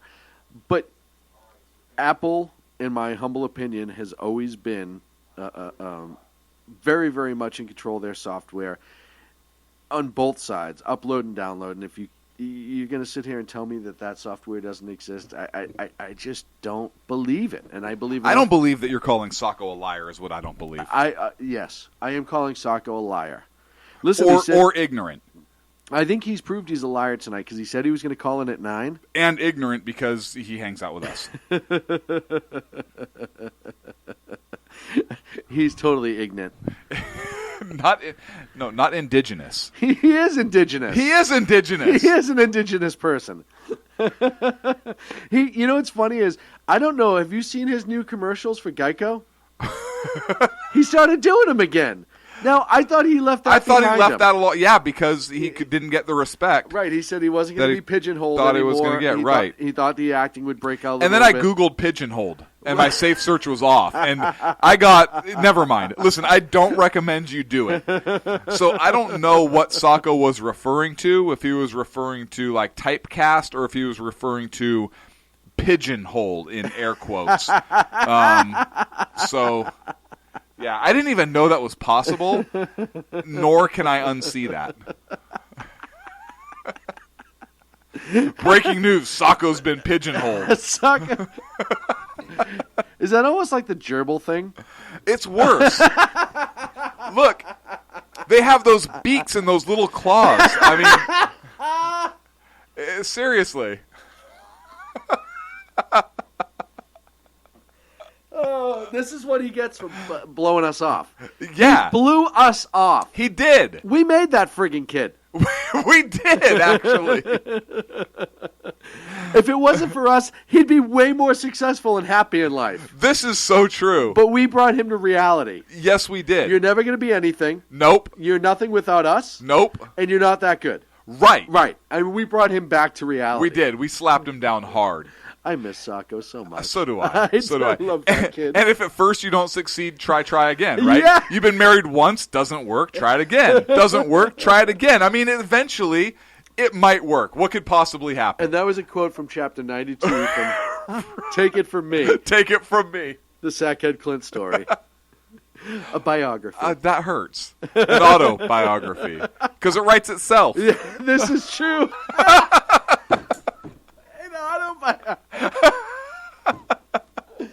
That's like Common Core English. Right. What's an autobiography? It writes A itself. story about me that writes itself?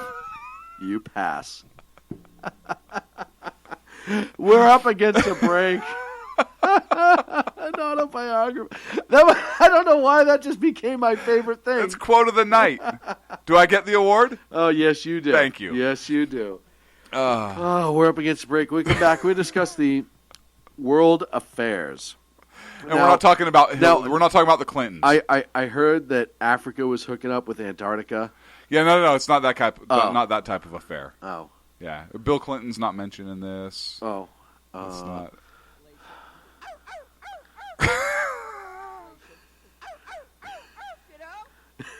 Do you think Bill has ever looked at her and said, "I want you to bark like a dog"? No, I don't think Bill's ever looked at her and said, "I want you to do anything." I one time. Yeah, maybe after this, he's like, "Bark for me." Like, I think he got her drunk one time, and that was Chelsea, and that's it. That's totally it.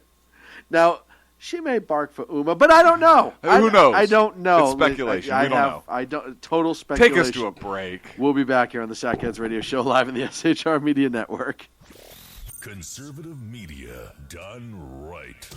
You're listening to the SHR Media Network. Times are dark.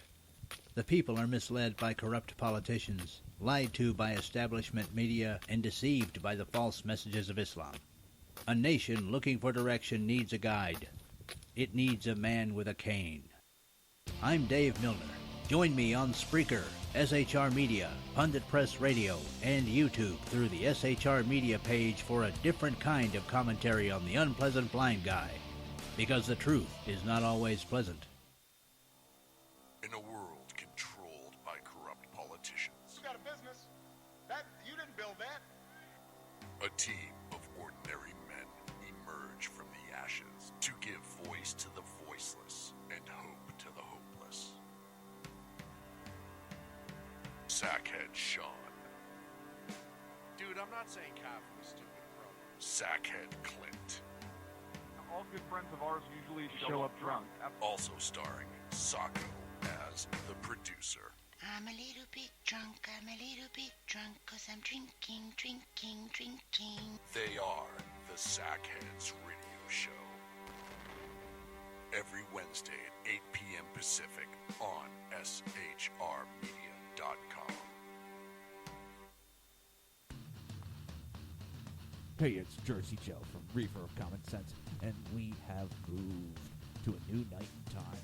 Every Wednesday night at 8 p.m. Eastern Standard Time on SHRmedia.com, you will catch the Reefer of Common Sense uncensored, unfiltered, and only on SHRmedia.com.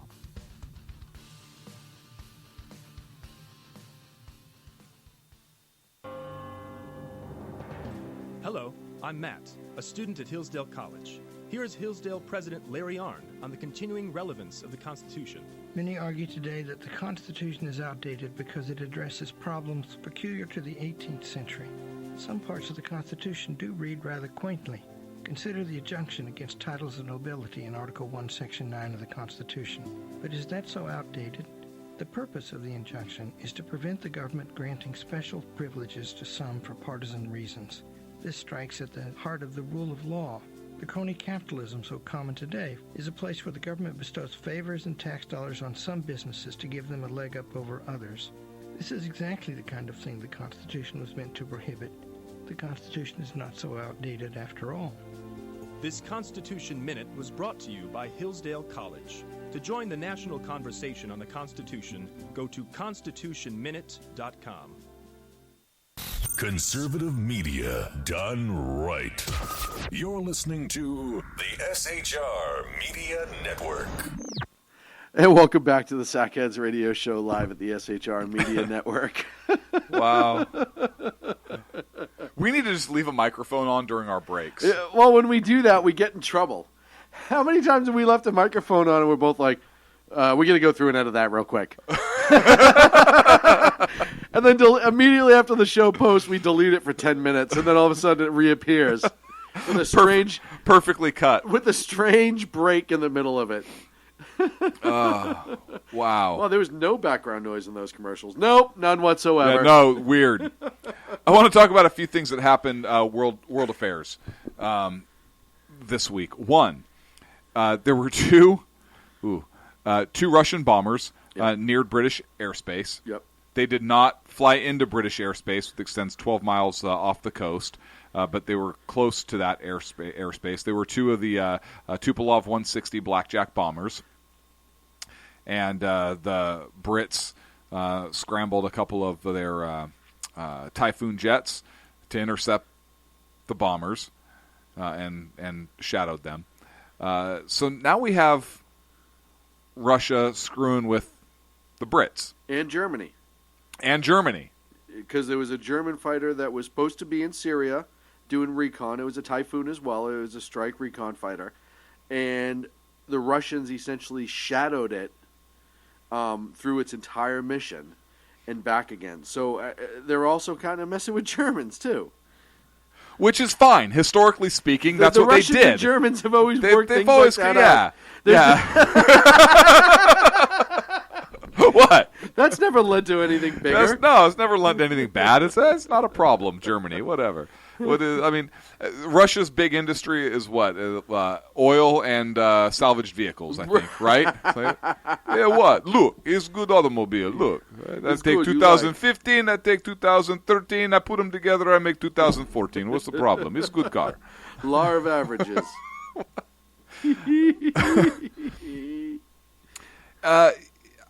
Have you noticed these incidents seem to pick up since they've been in Syria? Or yes, I would agree with that. Are they just screwing with everybody? They're screwing with everybody. Listen, he's flexing his muscle. And especially because he said time and again he's tried to actually, they're trying to build the Soviet Union again. We've talked about that. They're trying to build their military up. I mean, you talk about Cold War sub-activity. The sub-activity now is highest than it's ever been since the Cold War. So what if the Brits would have said, they're coming right for us and shot them down? International incident. Right. Huge. And? Huge. And I don't know. I protest. Screw you. You were coming too close to us. Don't fly your shit near us again. Yeah, and this is the thing. I think Putin is crazy enough to try something stupid, but I don't think he actually has the equipment to do it yet. He's starting to build it up. Do you think he would? Do you really think that he would go for a war against us, Great Britain? He knows that we don't have anyone, including the Brits, and I believe this, don't have anyone who has the stones to do that and order the strike or the attack and take the missiles out of the sky. Right now. So it's all propaganda, and he'll start with Canada soon, too, watch, because Canada's new prime minister. It's all propaganda flights for his own popularity in his own country. There's been tons of reports lately of their equipment breaking down viciously, exploded. There was I think it was a Bear bomber that literally blew up on takeoff a couple months ago, killed everybody inside. And there's actually video of it, which is even more amazing. You're seeing a Putin who's trying to flex. He's trying to He's starting to work out an arms deal with Iran. Iran said that they're on board with it. They're starting to talk about that too. I don't think Putin's afraid of anyone except for his own equipment. I don't think he has enough trust in it yet. And that doesn't mean that he won't eventually. They're putting a ton of money in their military equipment. They're really pushing forward with advancing their military equipment. They're talking about another aircraft carrier soon. The Su-34E, which is flying over Syria right now, their brand new Generation 4.5 strike fighter that everyone is saying is absolutely capable of taking on our fighters. Yeah. And,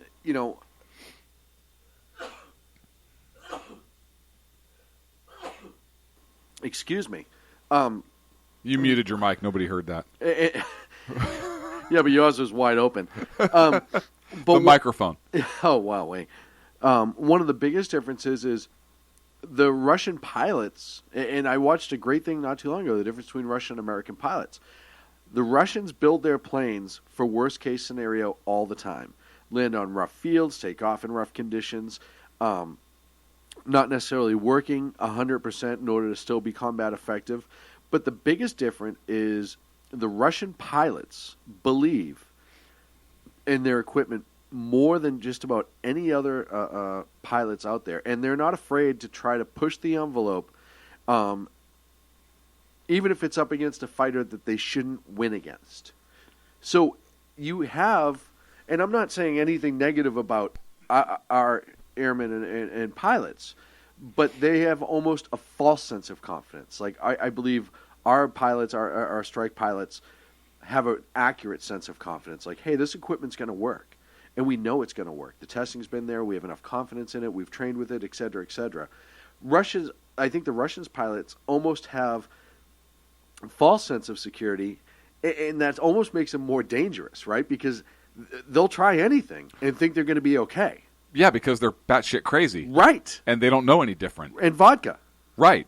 So those things mixed together are a dangerous combination. There's a comment from this on this article, and the article is British fighter jets scrambled as Russian bombers near UK airspace. It's under conflicts on FoxNews.com. But I want to read one of the comments. One of the comments from Anastasia Moscow with W's all over the place says, I am from Russia. Reading all these aggressive comments towards my country makes me really sad and actually scared. You call us Soviets and blah, blah, and goes on. Why can't we all live in peace and not interfere in each other's business? And then Angie Martinez says, better dead than red, comrade. and Og's Power Unit says, Russian women are hot. I love it. I think that's hilarious. Okay, in other news, in other parts of the world, we've talked before here about the those contested islands that China has been kind of building up and making airstrips on and so forth. The Chinese military just deployed surface-to-air missile systems on one of those islands in the South man-made China islands in the South China Sea. Yes, that's big deal. Yeah, our response is nothing. Listen. Nanny, nanny, boo-boo. Boo-boo, boo-boo, boo-boo. That's about all our president has said about this. It's a humongous deal. Yeah. Yeah. So the missiles were... Last satellite imaging on February 3rd showed that there was nothing in place. However, when the islands were imaged again on February 14th, the missiles were in the frames. At that time, the U.S. has confirmed that the photos are accurate and that they believe to be the HQ-9 air defense system, which is very similar to Russia's S-300 missile system. Has a range of about 125 miles. Well, in typical Chinese way, they take something made by somebody else and then just reverse engineer it to make it their own. Right, with lesser quality materials and lead-laden paint.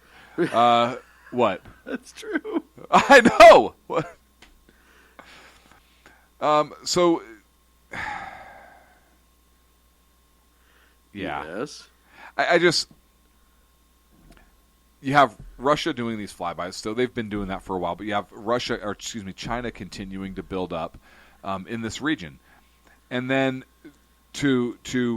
this comes after, so the U.S. had a guided missile destroyer that sailed within 12 miles of one of those islands. Right. And I think we talked about it. Yeah. I don't know if we talked about it on the show, but I know we certainly talked about it. And China went ballistic.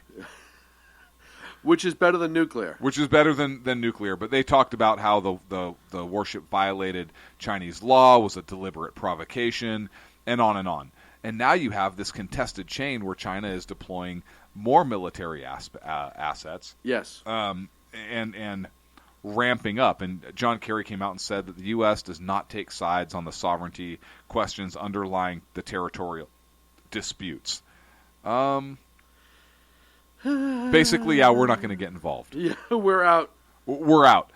But look, that's problematic because the disputed islands are, I mean, that disputed territory, that affects some of our allies.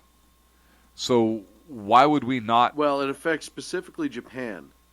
That's one of the biggest ones. And the reason is... Yeah, why would we not take a position on this? We still have a defense agreement with them that we will defend Japan should they come under some sort of attack. So we need to have... And now, if they negate that contract and jump out, a treaty, if you will, if they negate that and jump out of it and say, we'll no longer honor it, okay, that's a different story. But until that happens, it does exist. And we need to be very, very involved in it. And the fact that he's saying that is just disgusting, actually. Another story I want to talk about. So the U.S. has sent a couple of stealth fighters to South Korea. Yes. And this is, a couple weeks or a week after we landed a B-52 there? How long did we send the B-52 there? Last week. Was it last week? I think it was just last week, yeah. And this is after North Korea has fired a missile. Yes. So 2 of the F-22 fighters, four F-22 fighters came into South Korea and landed. Clearly it's a show of force against North Korea, who continues to ramp up. And the South Korean president, they're now having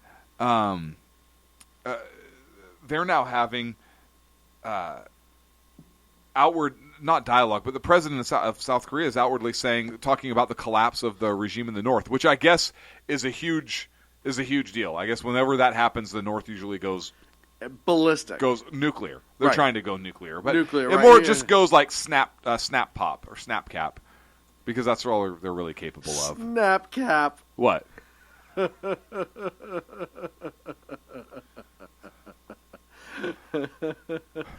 So the jets came from a base in Japan and landed there.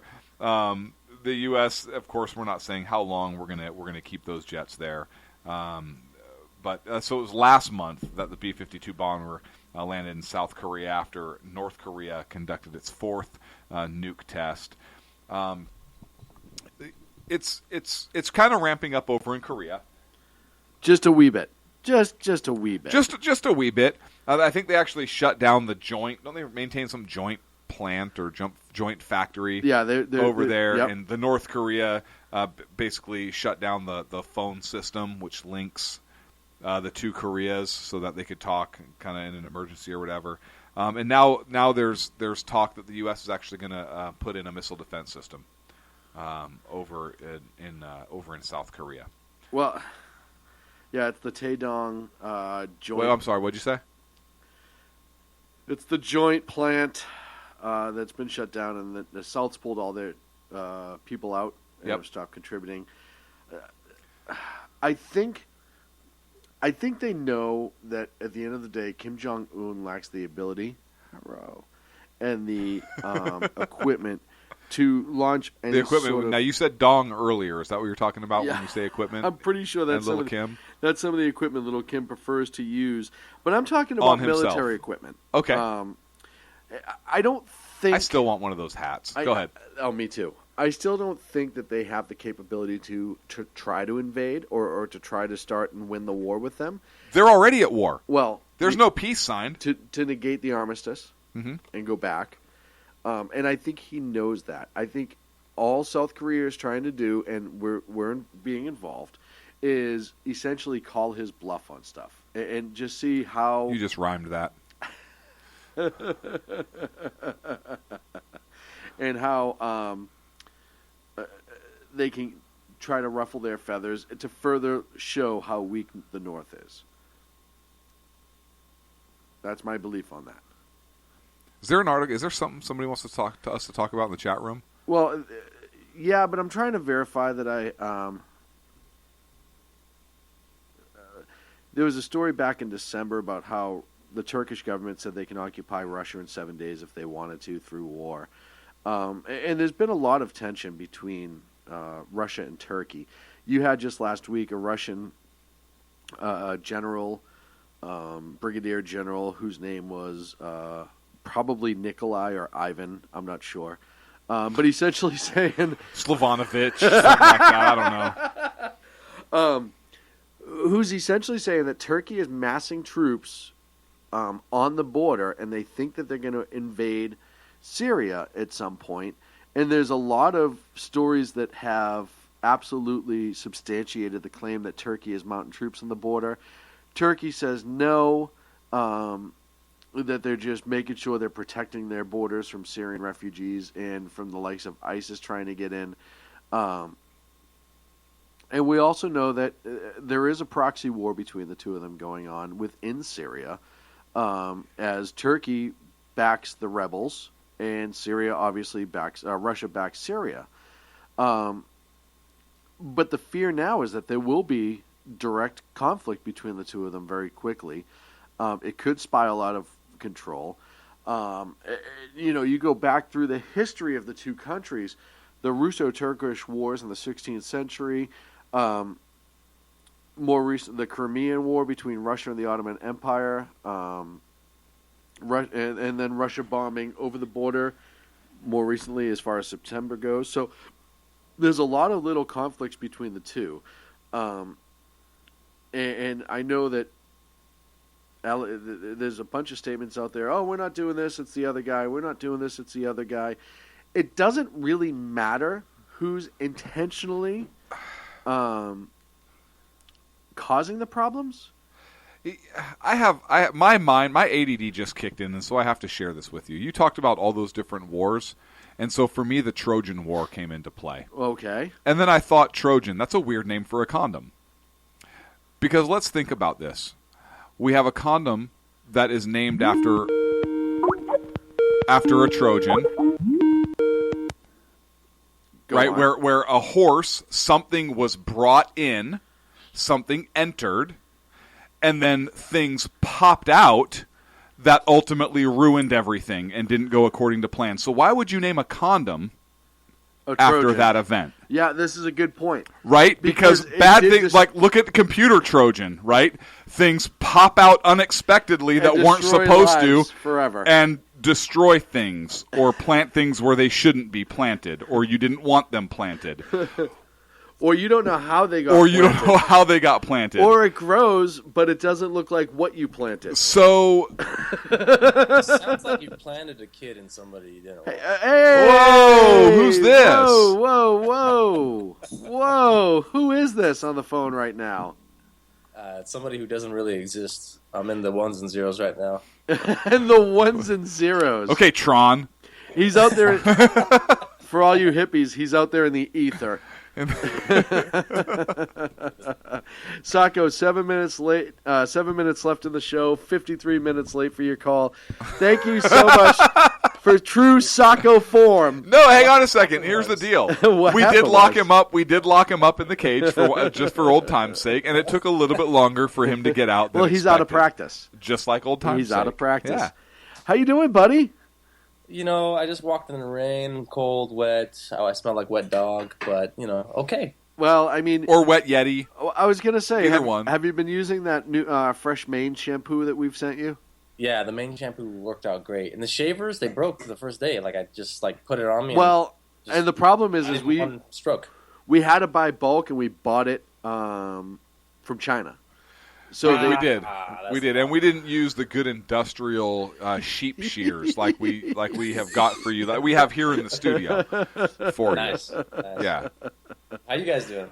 We're doing well. We're missing you. I'll We tell miss you you. what. Since you've left, Clint and I have essentially turned on each other. Wait, I thought you guys put the blow-up doll in my place. Well, yeah. Yeah, but Sean took that home, and I haven't seen it since. He keeps ordering patch kits online. Hang on a second. No, when I leave it here, there's a hole in it every week. No, he's not on chat roll. He's actually on Amazon buying tire patch kits. It's bizarre. Every week they get delivered here to the Do you studio. know how quickly the little rubber gasket and bike pumps go? You're not supposed to bite the neck on that thing. We've had this talk. All right. You guys got 5 minutes left in the show, but really 2. I love how he just shows up and starts friggin' telling us what we're going to do. I know. Right? All of a You sudden, actually have 2 because you got a 3-minute play out, and all of a sudden he's a producer again. Hey guys, gonna wrap it up. Just so you know, it's the wrap it up music. Sean, hit that button right there. No, not that one. No, not that one. That one. Hey, Sacco, real quick. The reason I wanted to call you and talk to you earlier was regarding Apple and its ability to decrypt phones. Do they have the software?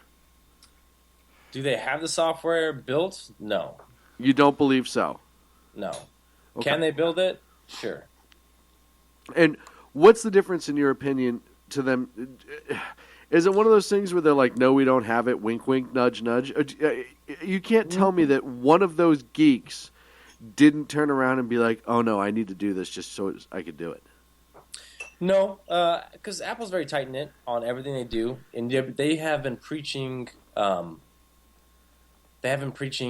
privacy since day one, essentially. So just imagine if it was created and they get leaked out, and then now their phones are not secure. Now enterprise companies won't buy it for their businesses, and they'll go with some other off-brand that is secure. And it'll just trickle down. So, well, if this isn't secure, what about the computers? And what if the computers aren't secure? What about this and that? And then you lose your name and you lose the money that is, put into your business and all that.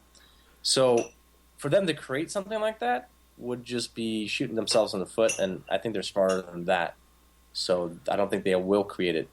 Do they have the ability to do it? Absolutely. They're a software company. It's their own hardware and their own software. They can do whatever they want and build a tool like that. It would be very simple to push out an update that says, punch your passcode in to unlock your phone after this update, and then boom, you've unencrypted your phone just as easy as that by punching your password, not knowing that you're unencrypting your phone. And them not just prompting you, telling you, hey, this is happening, by the way. Okay. It's very easy to do something like that and just trick your customers into doing something, or even build it on the back end. That will be a little bit harder and it'll take a little bit longer. But it's just that why would they do it knowing that every software company wants to be as secure as possible, because if you're not secure, then nobody wants to buy you. Okay, so you don't think there's a magic button somewhere where if they needed to, they could just do it, they could just get right in? No. Okay. Okay. I'm gonna say I disagree. I know you have the inside knowledge, and I don't. But I just think that as a company, they have it there because they may fear that they would need it for someday for something else. So I can't imagine. What? Same paranoia that runs a lot of people is you always have to be able to control your software all the way around, right? To some degree, to where you won't be able to control it. Right. If you were able to control it, you wouldn't have if you have complete control, then you should never have issues with your software, right? But True. Yet, people who have complete control always have issues, and that's why there's updates and patches. Right? I can't imagine for the life of me that they wouldn't. But I respect your opinion. Like I said, you work there, I didn't. You know. Well, no, Sean, I don't respect your opinion. So there you go, Sacco. You little dirtbag. The next time I see you. Clint on you. How do you feel? Hey, this is a tech geek argument. I'm sitting back eating popcorn. Yeah, you notice you didn't say anything. Nope, nothing. Wow. I'm like, I don't even know what you're talking about. Oh, man. Like, I have a phone, and that's it. I can play Yahtzee on it. Hello. And they can send me money for my funds of living in this lovely San Francisco area. We miss you too. Hey, Sacco. Yeah. We do have to wrap up, as you so politely pointed out. Well, are you going to come up and visit sometime soon? We have a nice warm seat here for you. You're going to get a whole show in. I'm going to Vegas this week, and then next week. Oh, you're I'm breaking going- up. You're breaking up. Oh, No, I'm just kidding. I'm kidding. Go ahead. I'll be all over the place, but sometime in April, I'm down to come down and visit. All right. Are you going to Freedom Fest this year with us? Possibly. Whoa. Not. Or possibly. I don't know yet. We'll find out. That is an unconfirmed confirmation, right, by Sacco himself about Freedom Fest in July. Sacco, thank you so much. We miss you, buddy. I miss you guys. We'll talk to you soon. All right, pal. Take care, brother. That's it. Sackhead Sacco sharing his opinion. That's it here for the Sackheads Radio Show live on the SHR Media Network. We'll be back next Wednesday at 11 I'm o'clock making a note. East, 8 Pacific. Make sure you check out all the other amazing shows here on the Sackheads, on the Sackheads Radio Show and the SHR Media Network. It's going to be that type of night, folks. We will talk to you very soon. Good. Are you actually showing me that you wrote it down? You don't even know what I wrote down.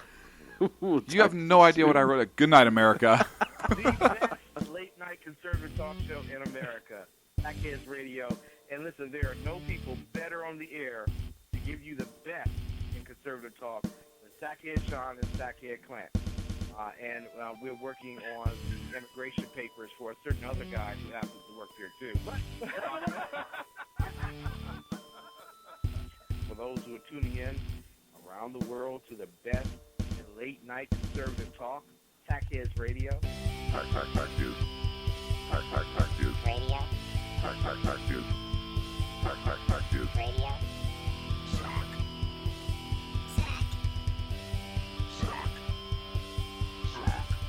The best late-night conservative talk show in America. In America. In America. And in this web was a large, I'm pretty sure it was the biggest spider I've ever seen.